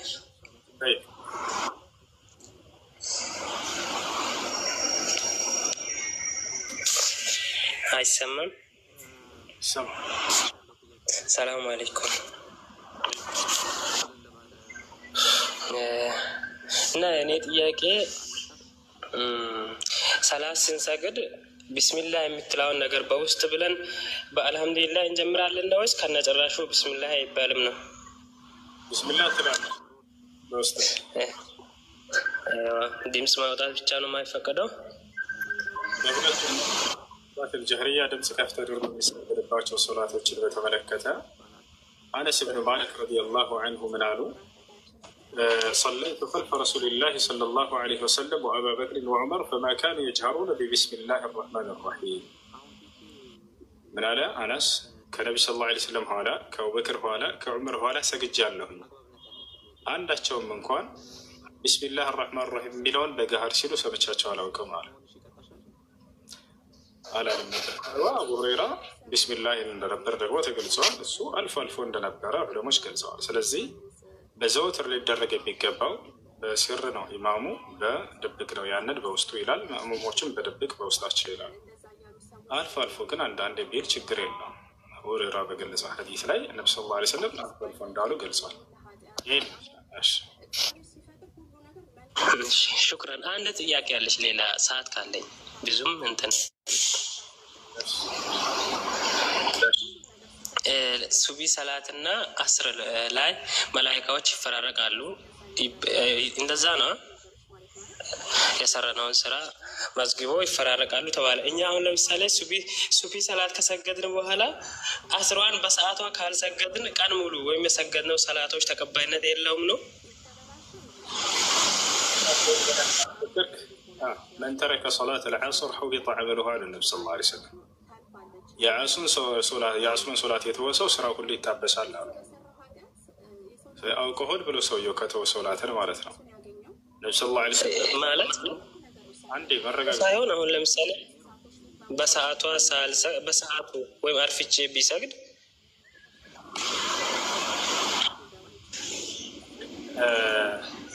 ምክንያት ከሆነ ሰውየው ያለፈበት ችግር የለውም። ነብዩ ሰለላሁ ዐለይሂ ወሰለም በእንቅልፍ ምክንያት ያለፈበት ሰው ወይንም ረስቶ ያለፈበት ሰው ባስታወሰ ሰዓት ይስገድ ብለዋል። قال النبي صلى الله عليه وسلم من نسي صلاة أو نام عنها فليصليها إذا ذكرها. صلاة رستو ያለፈበት ወይ በእንቅልፍ ምክንያት ያለፈበት ሰው በተነሳ ሰዓትና ባስታወሰ ሰዓት ይስገድ ብለዋል። ትችላለህ። አውቆ ግን ሆን ብሎ ሰውየው ማሳለፍ አይፈቀድለትም። ይሄ ወንጀል ነው። ነብዩ ሰለላሁ ዐለይሂ ወሰለም لا تترك صلاتك متعمدا አሉ። فمن ترك صلاته متعمدا فقد برئت منه الذمة አሉ።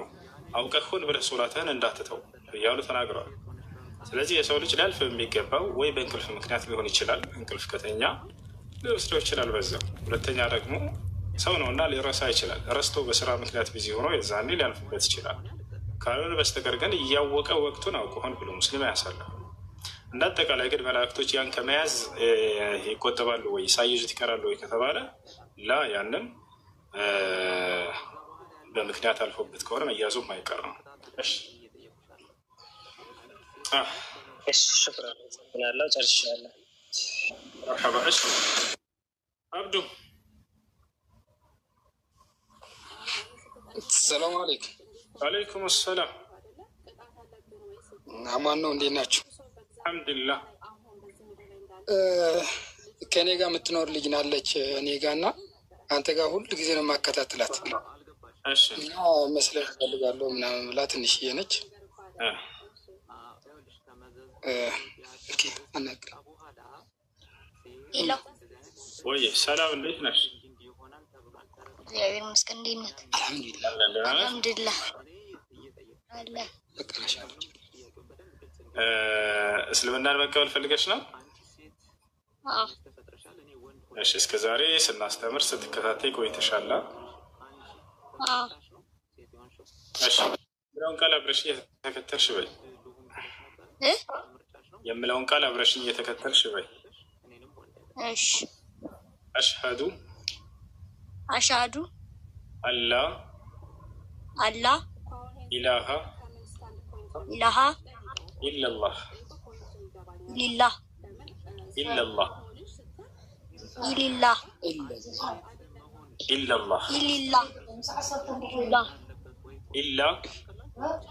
ኢላ አላህ ወአሽሀዱ አነ ሙሐመደን ረሱሉላህ።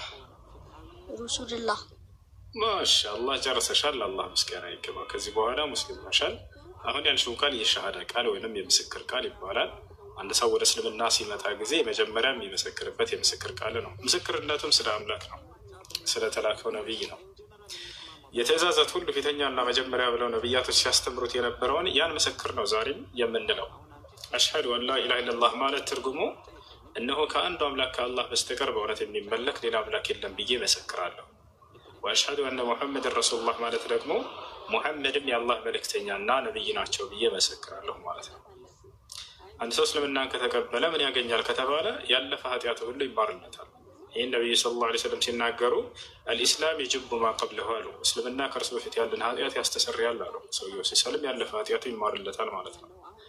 ሌላኛው በቀጣዩ ዓለም ምን ያገኛል ወደሚለው ስንመጣ በቀጣዩ ዓለም ሙስሊም ከሞት በኋላ ወደ ገነት እንደሚሄድና የዘላለማዊ ሕይወትን በቀጣዩ ዓለም እንደሚወርስ አላህ ቃል በቃል በቁርአን ላይ ብዙ ቦታ ላይ ይናገራል።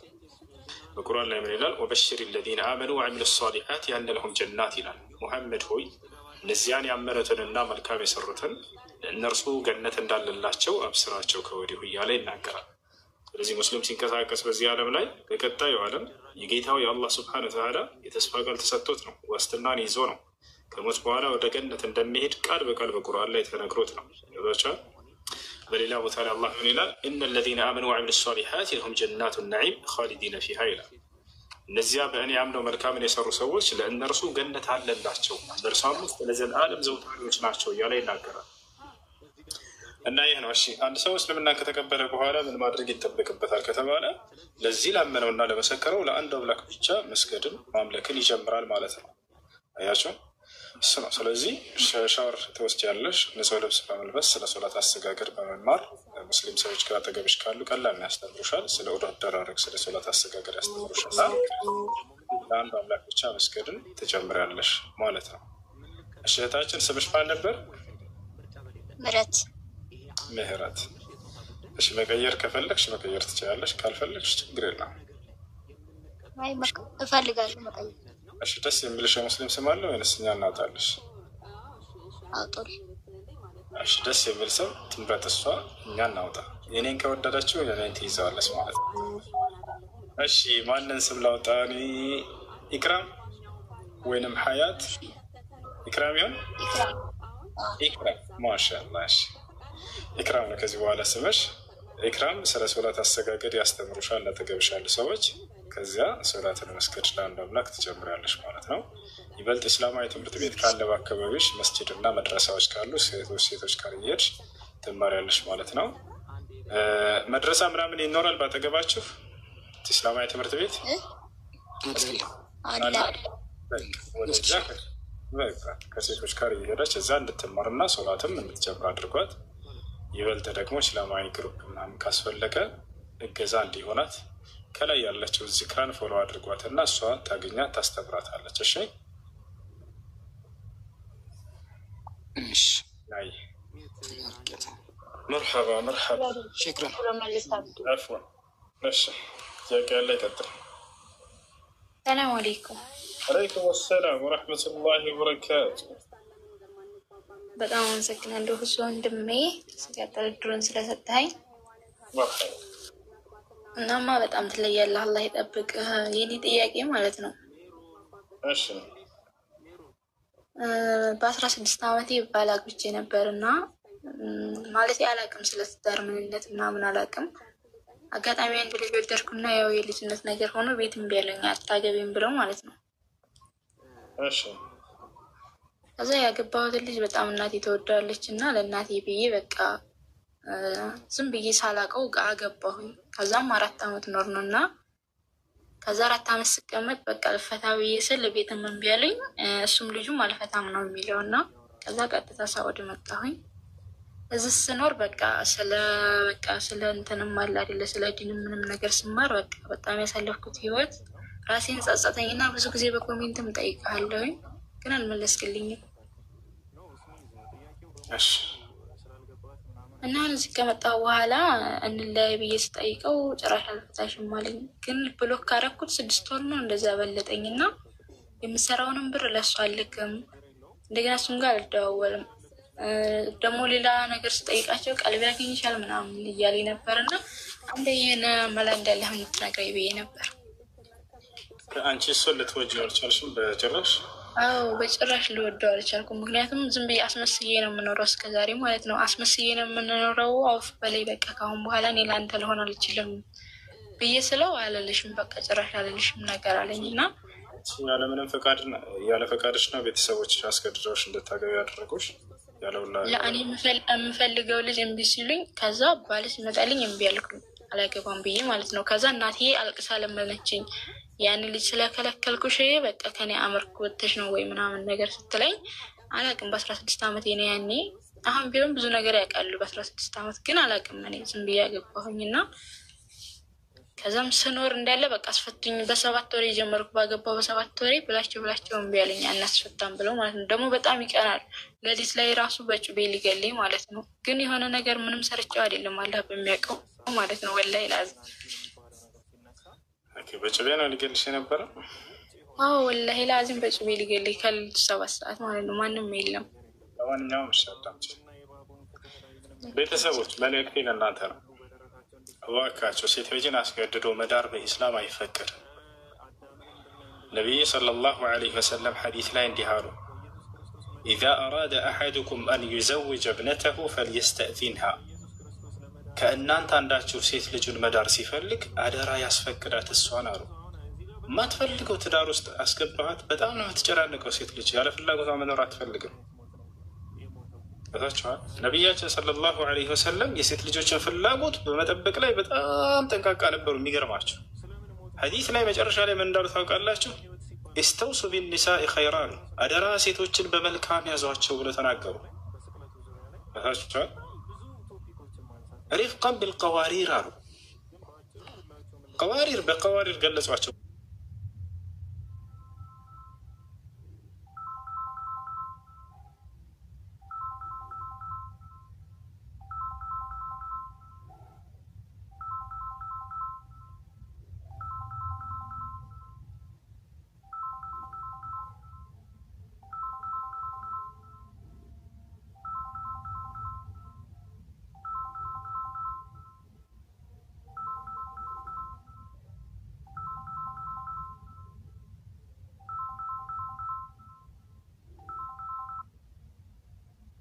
ዳሯቸው ልጆቻቸውን ለትዳር መጥተው ከጠየቋቸው እያሉ ተናገሩ።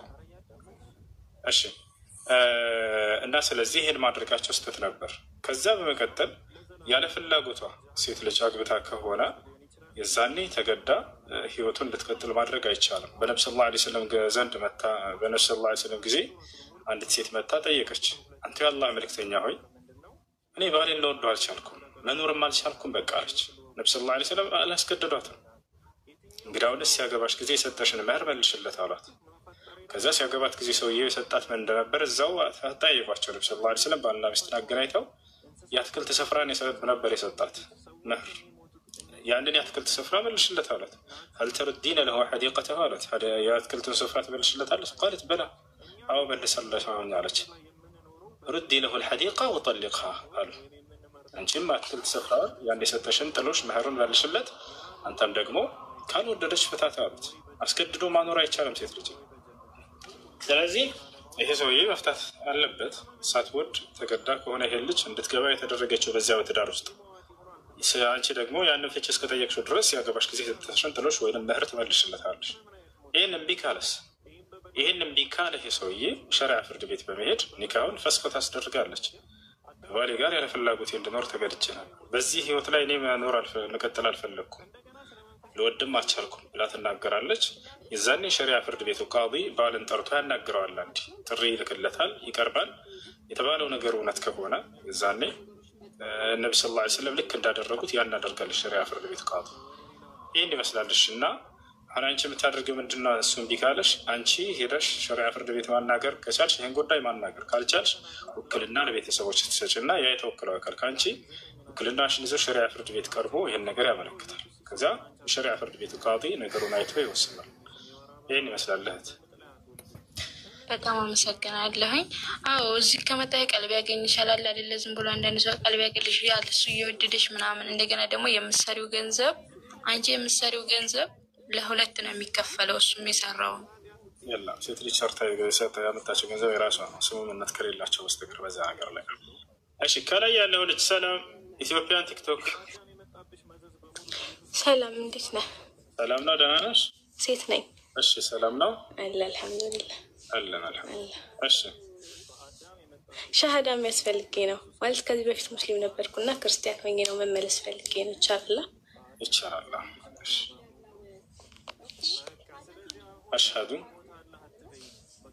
አሽሀዱ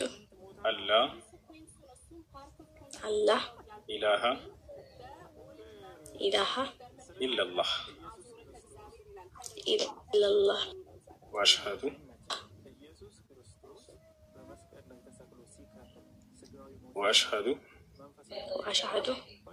አነ ሙሐመደን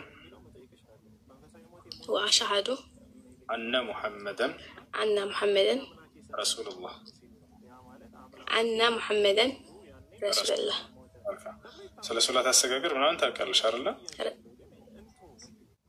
አውቃለሁ።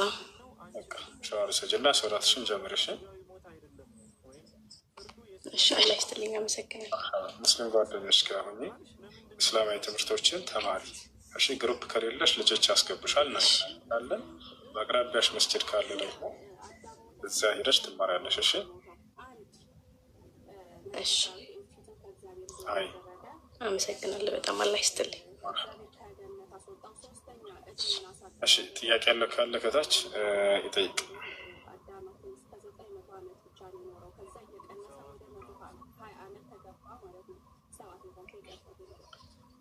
صادق بديع السلام عليكم وبركاته. وعليكم السلام ورحمة الله وبركاته. ما شاء الله جزاك الله خير. الله يحفظك ويطول عمرك ويجعلك شابا زكيا ورجلا تقيا ومن كل عيب نقيا يا رب العالمين. آمين إن شاء الله. وهند أم باباتشو جزاك الله خيرا. والله በጣም ነው ደስ የሚለኝ። ያው ደስ ብሎኝ ለአዳም ተጫሪ ሁሌም እከታተላለሁ። ከዚህም በፊት ተገናኝተናል፣ አውርተናል። ያው ኢንሻአላህ ደስ ብሎኝ ነው የገባሁት እና ጀማዓዎች በደንብ ተከታተሉ። እዚህ ጋር መቀመጣችሁ ብቻ ሳይሆን ኡስታዝ እሱ ላይ ሲያወራ ምን አነሳው፣ ምንድነው ያዝኩት፣ ምን ተጠቀምኩ ብላችሁ ራሳችሁንም ጭምር መርምሩ ማለት ነው። ብዙ ጊዜ ያው ታያላችሁ ብዙ ጥቅም ያለው እውቀቶች እዚህ ጋር ታነሳላችሁ፣ ሰማላችሁ። እናንተ ዋናው ነገር እዚህ ጋር መቀመጣችሁ መስማታችሁን ብቻ ሳይሆን ምንድነው ያነሳው ኡስታዝ እሱ ይሄን እውቀት አንስቻለሁ፣ ይሄን ትምህርት አንስቻለሁ የሚለውን ነገር እንደረሱ ባረከላሁ ፊኩም እንደ ፋይዳ አድርጋችሁ ጽፋችሁም ያዙ ማለት ነው። ጽፋችሁ ያዙ። ወማ ሁፊዘ ፈረውማ ኩቲበ ቀራ የሚሉ ነገር አለ። ለማዎች የሐፈዛችሁ ሊረሳችሁ ይችላል። ጽፋችሁ ያዙ ማለት ነው። እሺ ባረከላሁ ፊኩም። ኡስታዙ ቀጥል፣ ሰዓት እንዳልይዝብህ። مرحبا شكرا. እሺ ከላይ الو السلام عليكم ورحمة الله وبركاته. ይቀጥል። እሺ ጀዛከላ ወንድሞችና እህቶቼ የገባችሁ ሰዎች ፕሊስ ሬዲ ሆኑ። ስም ስጠራችሁ ቶሎ ብላችሁ ማይክን ያዙ። ጀዛኩም አላሁ ቀጥዬ ነኝ። ቀጥል። مرحبا سمعنا وأطعنا. ماشي. السلام عليكم ورحمة الله وبركاته. أستاذ سوسو. وعليكم السلام ورحمة الله وبركاته. يا حبيبي أمانو. الحمد لله. الحمد لله. ጥያቄ ነበረኝ ኡስታዝ ሁሱ። እሺ ጥያቄ ያለኝ ምን ላይ መሰለህ፣ ለምሳሌ አሁን በጣም ብዙ ጊዜ የሚደረጉ ስህተቶች፣ ለምሳሌ አሁን አንድ ሰው ከሚስቴ ናት ብሎ ከሚያስባት ሴት ልጅ ጋር ግንኙነት ቢያደርግ ሞር ባለማወቅ መሆኑን ብዙ ጊዜ እና ይዟት ይሄዳል ምናምን ቤተሰብ ኒካ ያደርጋል። በዛ ሁኔታ የሚኖሩ በጣም ብዙ ሰዎች አሉ። ገብተዋል አይደል? አሁን ለምሳሌ ልክ እንደ ሚስቱ ያስባታል፣ ግንኙነት ያደርጋሉ። ኒካ ሳይደረግ በዛው ሄደዋል። ቤተሰብ ደግሞ ምንም አያውቅም፣ በዛው ኒካ ያስራል። ከዛ በኋላ ኻላስ በቃ መኖር ይጀምራሉ። ተመልሰው በቃ ኻላስ ይወልዳሉ ምናምን። ግን ይሄ ነገር እንዴት ይታያል ነው? مرحبا.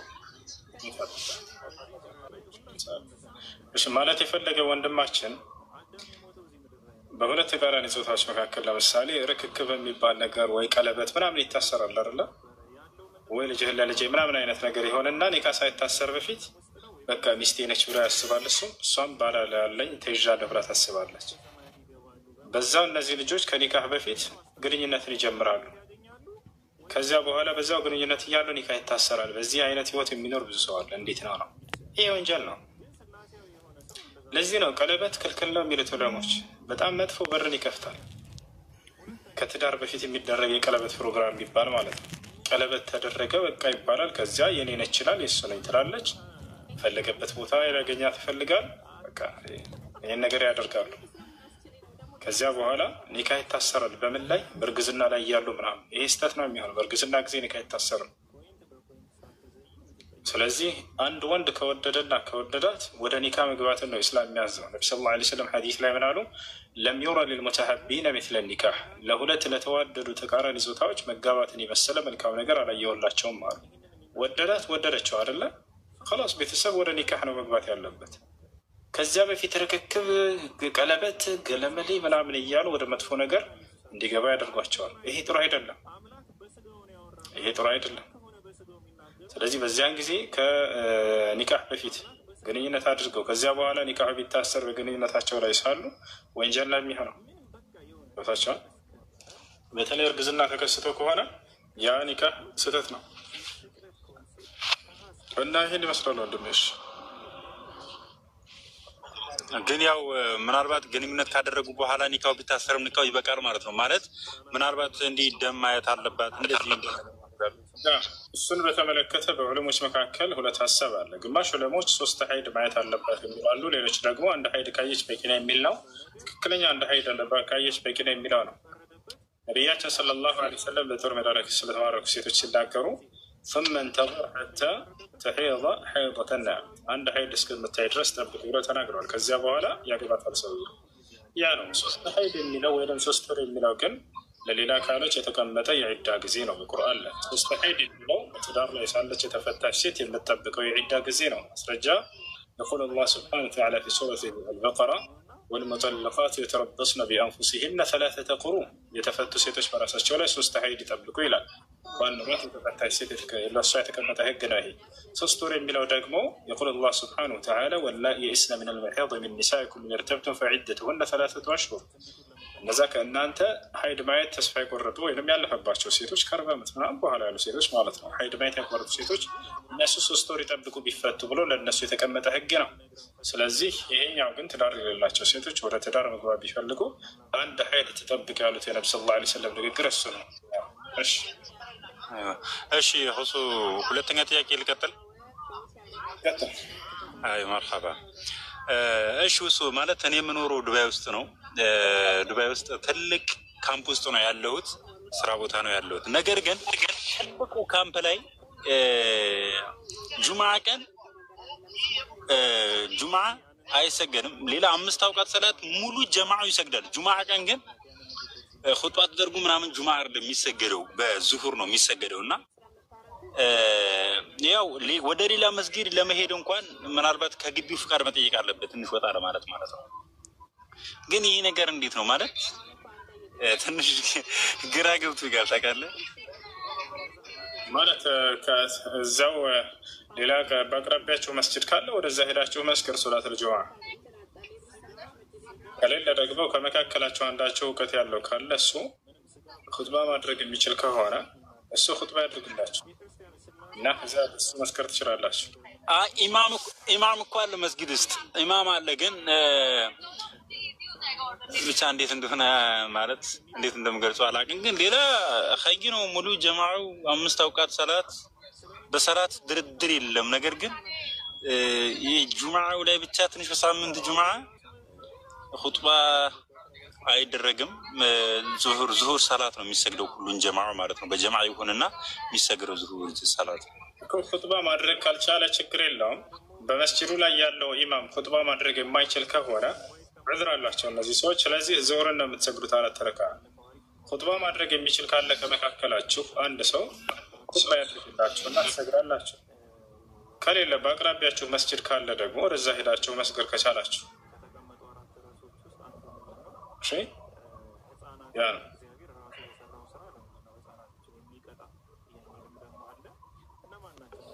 بسم الله السلام عليكم ورحمة الله وبركاته. أستاذ عندنا سلامنا. الحمد لله.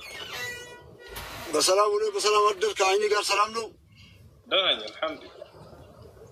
وأنا وصلنا الحمد لله رب العالمين. ولاتي يا جدي قالوا إن شاء الله الحمد لله زاري الله سبحانه وتعالى لك إنك باو شهادة ميسو أغنيو بتاع مقرب ترانتنا لك إنك باو دموس يقول متو شهادة سووا أغنيو إيه الله موجزا لكو الله يقول لك السياسة بتاع مقرب أستاذ الناس هنا دموس زنا بستاني نجانو سوى تارمو بتاع مقرب يا الله موجزا سنت لك أساجين وسو ما تنقرأ له إن شاء الله أول تياجي اللي بتنا تياجي مو مثلا إيه يوم القيامة سووا شو أرجعوني مجلس تنشين دا بدنيا لا تنش سرالو متلو لما ناچو نزيا كالله يا فرقتوت እንዳ ፈረገጡት እናውቃቸዋለን ወይስ ከሙስሊሞችም ከክርስቲያኖች ናቸው እነዚህ እነማን ናቸው? አንዱ እሱ።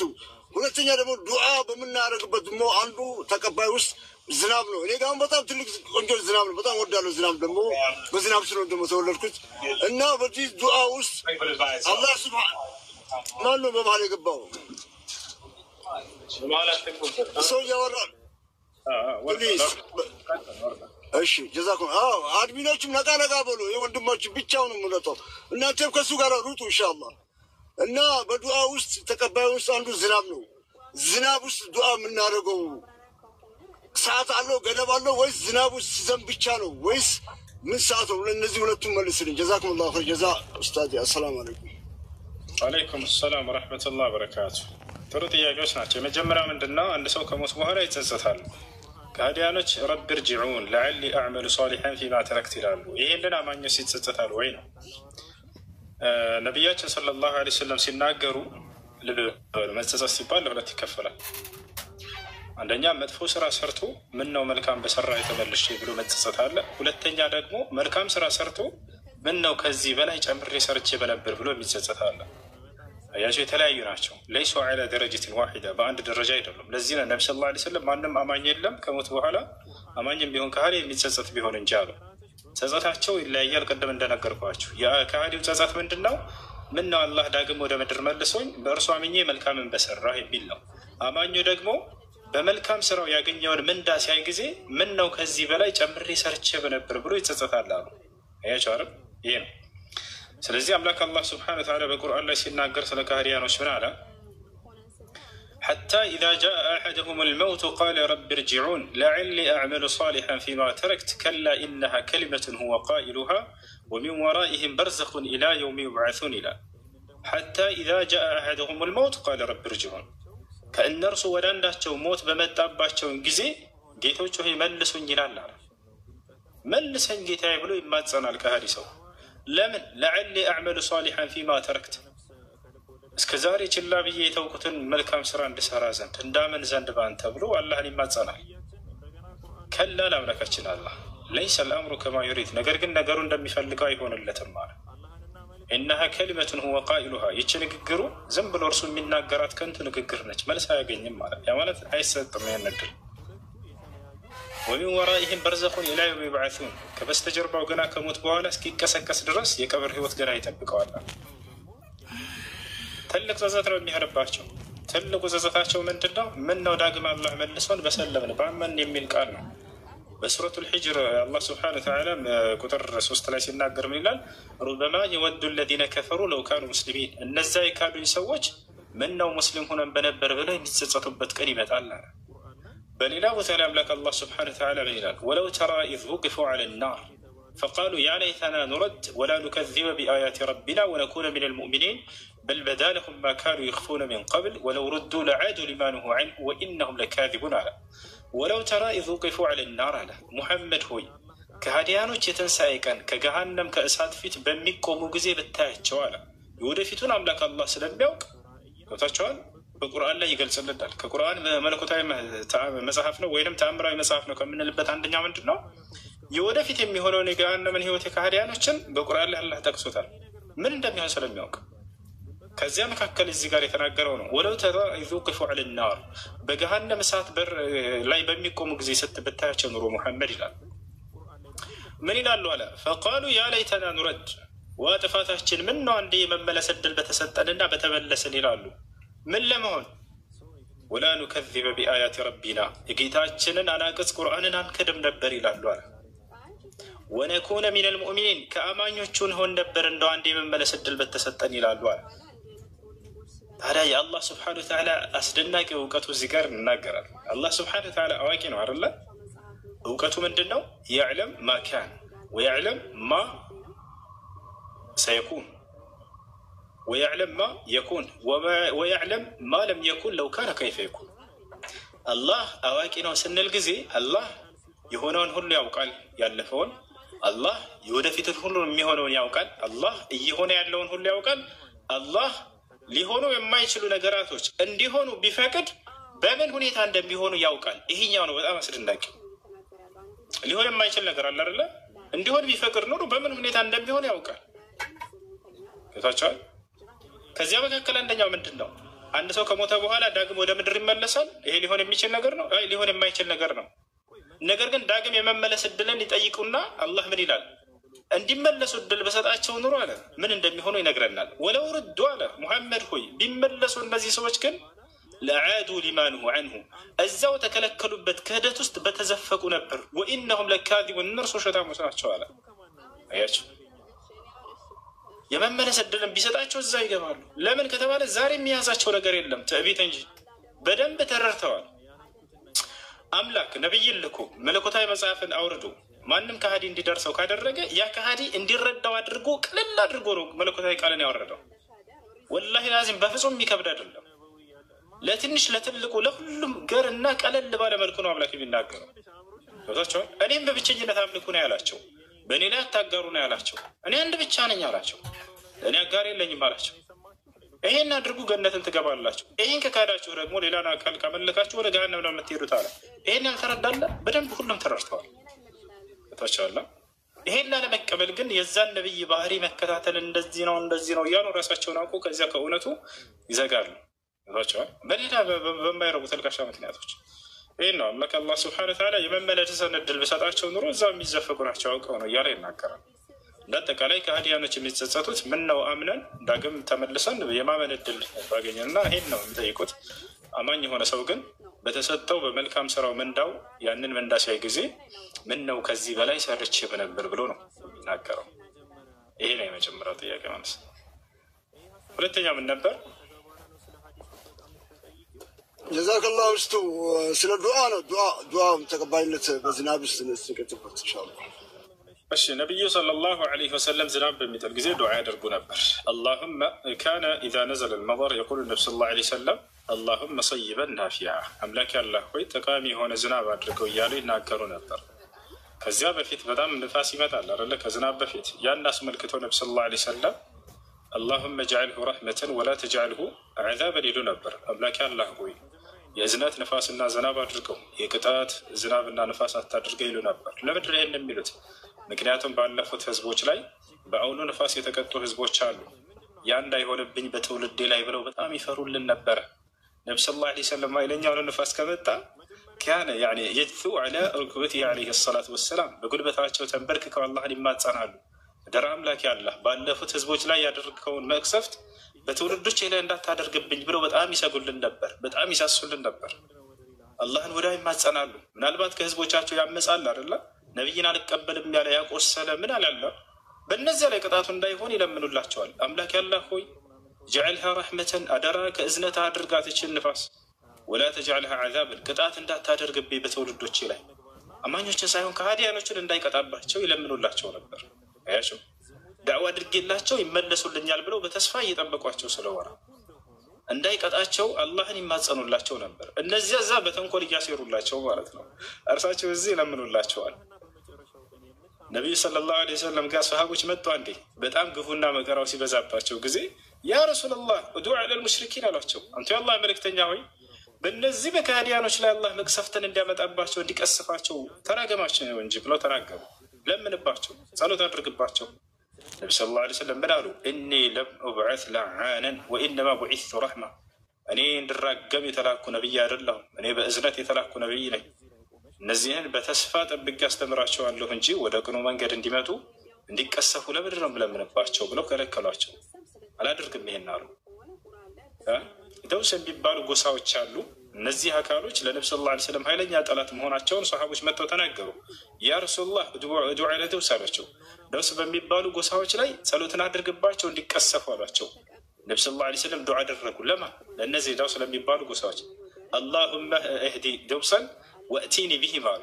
ጌታ ያላህ ሆይ የደውስን ጎሳዎች ወደ ቅኑ መንገድ ምራቸውና ወደ እኔ አምጣልኝ አሉ። አላህም ዱዓቸውን ተቀበላቸው። እነዚህን ጎሳዎች አላህ ወደ ቅኑ መንገድ ወደ ኢስላም መራቸው። ከዚያም በኋላ ወደ ነብዩ ሰለላሁ ዐለይሂ ወሰለም የራሳቸው ባልደረባ ሊሆኑ ዘንድ አብረው ሊከተላቸው መጡ።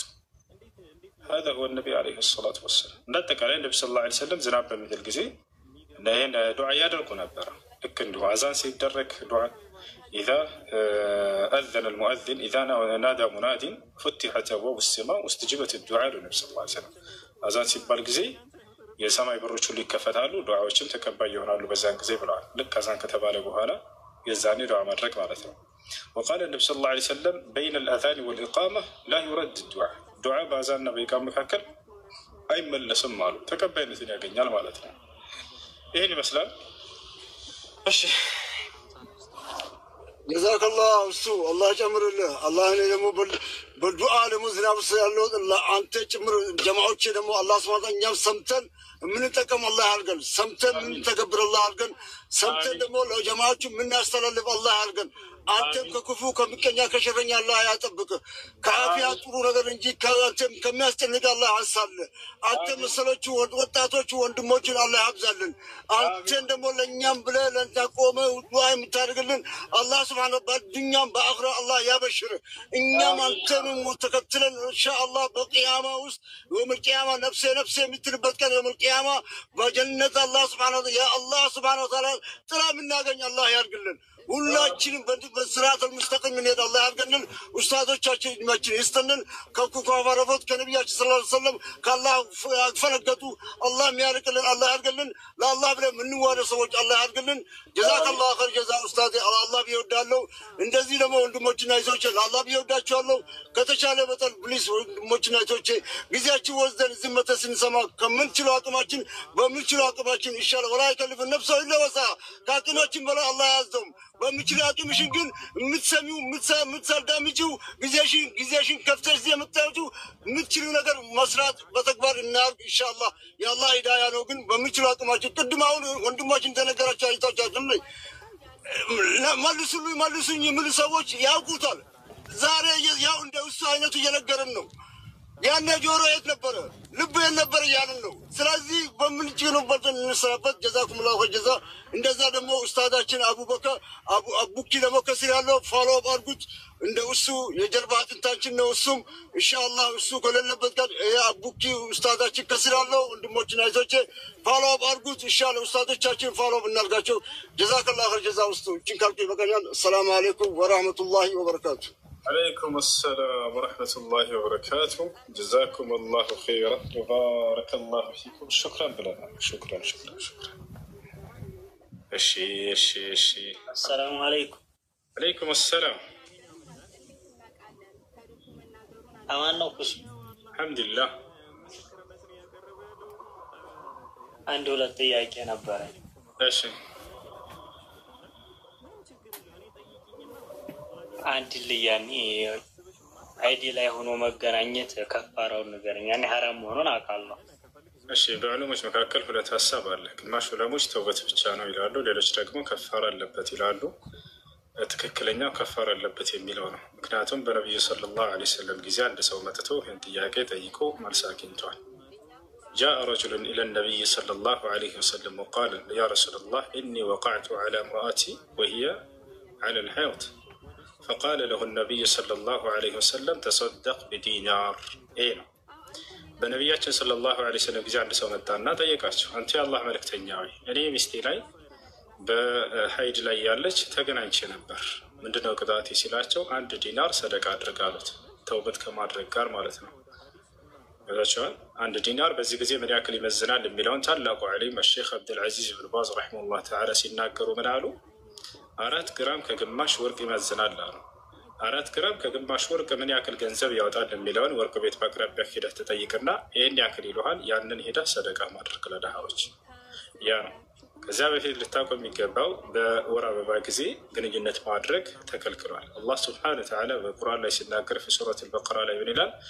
ወየስአሉነከ ዐኒል መሒድ ቁል ሁወ አዘን ፈዕተዚሉ ኒሳአ ፊል መሒድ ወላ ተቅረቡሁነ ሐታ የጥሁርነ فإذا تطهرن فأتوهن من حيث أمركم الله إن الله يحب التوابين ويحب المتطهرين إلى ويسألونك عن المحيض محمد هو يسألون ببعضهم يطيقوها لنا محمد هو يسألون ببعضهم يطيقوها الله في القرآن لا عندي هاي نتناقضوችን አውርዷል። ምንን አስመልክተው እንደሆነ ታውቃላችሁ? ጠያቂዎቹ ጥያቄ ለመጠየቅ ወደ ነብዩ ሰለላሁ ዐለይሂ ወሰለም ላይ መንገድ ላይ ይሆናሉ። አላህም ቀድሞ ይሄንን መልሱን ያዘጋጅላቸዋል ምን ብለው መመለስ እንዳለባቸው። ሙሐመድ ሆይ የሆኑ ሰዎች አሁን ይመጣሉ፣ እነርሱም ስለ ወር አበባ ደም ይጠይቁሃል ማለት ነው። ወየስአሉነከ ዐኒል መሒድ ስለ ወር አበባ ደም ይጠይቁሃል የሆኑ ሰዎች። ቁል እንዲህ ብለህ መለስላቸው፣ ሁወ አዘን እርሱ ደሙ አጸያፊ ደም ነው በላቸው አለ። ፈዕተዚሉ ኒሳአ ፊል መሒድ ሴቶችን በወር አበባ ጊዜ ከግንኙነት ራቁ አለ።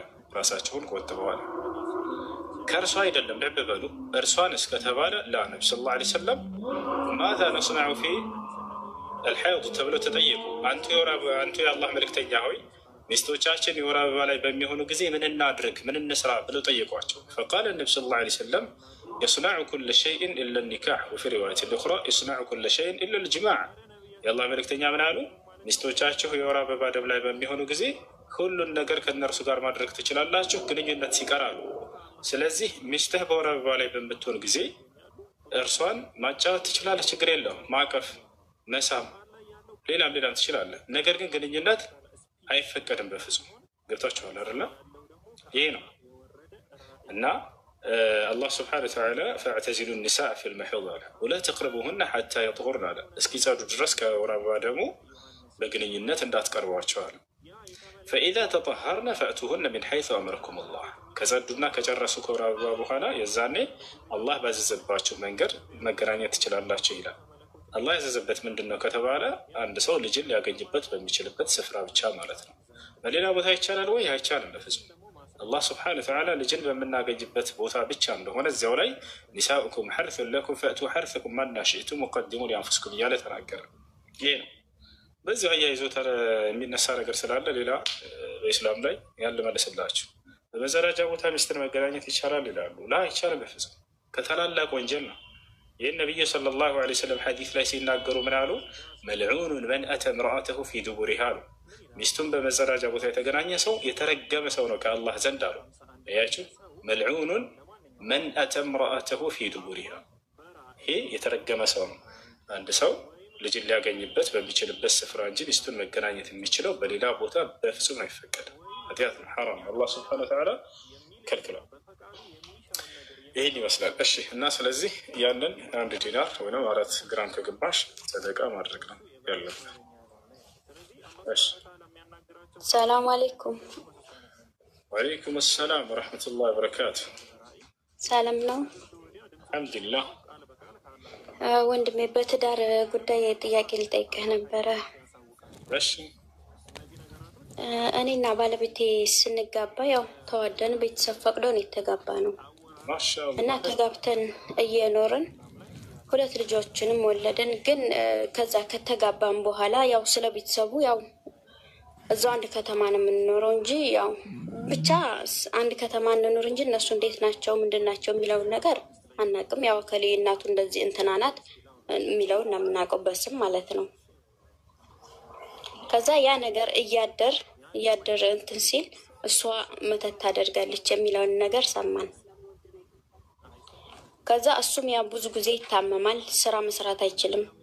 ስራ በወጣ ሰዓት ታሞ ቤት ይመለሳል እና ከእህቶቹም ጋር ያን ያክል ቀረረብነት ኖረን 2 ልጅ ከወለድኩ በኋላ ነው የተቀራረብ ነው። ከዛ በፊት አንቀራረብም እነዛ ልጆች ወልጄ ከእህቶቹም ጋር መቀራረብ ጀመርን። ይመጣሉ፣ ሄዳለሁ። በዝግጅትም ሰዓት በማንኛውም ሰዓት ይደውሉልኛል። ያው እሱ ብዙም እንድንቀራረብ አይፈልግም። እነሱ ያው ሲጫኑት እሄዳለሁ፣ እንጠያየቃለን። ከዛ የሆነ ሰዓት ላይ ታላቅ እህቱ ከባሏ ጋር ተጣላች እና እኔ ጋር ታማ መጣች። እሷንም እያስታመምኩኝ ያው ትዳር ላይ መቸገርም አለ፣ መደሰትም አለ፣ ማግኘት አለ፣ ማጣት አለ። በሰዓቱ ቤት ውስጥ ያን ያክል ገቢም አልነበረም። ብቻ አልሐምዱሊላህ እሷም ታማኛ ጋር ስናስታምማት ከረመች። ግን መንስኤው ያው እሷም እህቱም እንደምትለው በቃ ሁሉም ቤተሰቡ እንደሚለው የእነሱ ቤተሰቦች እናይቱ በእሷም ላይ በሱም ላይ እና የእነሱም ታናሸታለች በእሷም ላይ ሲህር እንዳደረገች ነው እናይቱ ሁሉም የሚሉት ማለት ነው። እና ትንሿም እህቱ እሷ ጋር ታላቅ እህቷ ጋር ነበር ስትኖር የነበረው። ያሳደገቻትም እሷው ናት። እሷም እኛ ጋር መጣች። ሁለቱም ያችኛይቱም ከነ ልጆቿ እኛ ጋር ሲቀመጡ ብዙ ቆዩ። ያው አንዷ ትንሿ አመት በላይ ተቀምጣለች እና በእንደዛ ምክንያት ትንሿና ትልቋ መስማማት አልቻሉም። እኔ ጋር ከመጡ በኋላ አንቺ ነሽ የኔን ትዳር የምታፈርሺው አንቺ ነሽ በሚለው ሳይስማሙ ቀርተው ከኛ ጋር ሆኑ እና በዛ ነገር ውስጥ በዛ እኔ ጋር በነበሩት አመት ውስጥ ብዙ ነገር ተፈጥሮ እንትን ብለናል። የእሱም እናት በእኛ ላይ እንደ ሴራ እንትን ብላ እናቴም ታማ ነበር። በዙ ምክንያት 8 ወር ያክል እናቴ ራሱ ታማ መሬት ይዛ ተኝታ ነበር። ያው ቁርአን ማስቀርተንባት ቁርአን ሲቀራበትም ያው የእሱን እናት እንደዛ ነው የተጣራችው እናት ማለት ነው። ግን ያን ነገር እንዴት ነው አሁን ላይ እኔ ፍች መጠየቅ እችላለሁ? በዚህ ምክንያት ቤተሰቦችን ከነሱ ለማራቅ ጅኑ የተናገረውን ንግግር ይዛችሁ ለምንድን ነው በቤተሰብ ጋር የምትጣሉት? ማለት ጅኑ በተናገረው ብቻ ሳይሆን መጀመሪያ እንደዛ ሳይሆን ከዛ በፊት የእሷ ጋር አብረው የኖሩት ልጆቹም ይመሰክራሉ፣ እሱም ይመሰክራል። እኔ ምን ላድርግ ነው የሚለው። ጠንቋይና ድግምት ጋር የሚሄድ አካል ከሆነ ያን ሰው ከተንኮሉ ለመቆጠብ ሲባል ዳዋ አድርጋችሁለት መሸሽና መራቅ ትችላላችሁ። በእናንተ ላይ አደጋው ሳያልፍ በፊት በእናንተ ላይ ያን ነገር ሳያደርግ በፊት ይፈሰለረ። ነገር ግን ያን ነገር እርግጠኛ የምትሆኑት ጅኑ በሰውነት ውስጥ ያለው በሰውነት ውስጥ ያለው የተናገረውን ይዛቸው ከሆነ ያ ማስረጃ ነው። ጅኖች ውሸታም ናቸው በአብዛኛው። በተለይ በሰው ሰውነት ውስጥ የሚገቡ አይታመኑ ፋሲቆች ናቸው። ወአኽባሩ ልፈሳቅ ላ ትቅበሉ ኢላ ባዕደ በይና لقول سبحانه وتعالى يا أيها الذين آمنوا إن جاءكم فاسق بنبأ فتبينوا። ስለዚህ የጅን ወሬ ይዛችሁ በፍጹም በዚያ ላይ ሁክም አይገነባም፣ ሁክም አይያዝም፣ ፍርድ አይሰጥም። ስለዚህ ከቤተሰብ አትራቁ፣ አትጣሉ፣ በክፉ አትያቸው ጅኑ ስለተናገረ ብላችሁ። የጅኑ ወሬ ውሸት ነው አብዛኛው ይህ ነው። እና በቻላችሁት አቅም በአላህ ላይ ተወከሉ፣ በአላህ ላይ ተመኩ። ወዐለላሂ ፈተወከሉ ኢን ኩንቱም ሙእሚኒን። አማኞች እንደሆናችሁ በአላህ ላይ ተመኩ። የእሱን ንግግር ይዛችሁ ከቤተሰብ አትራራቁ።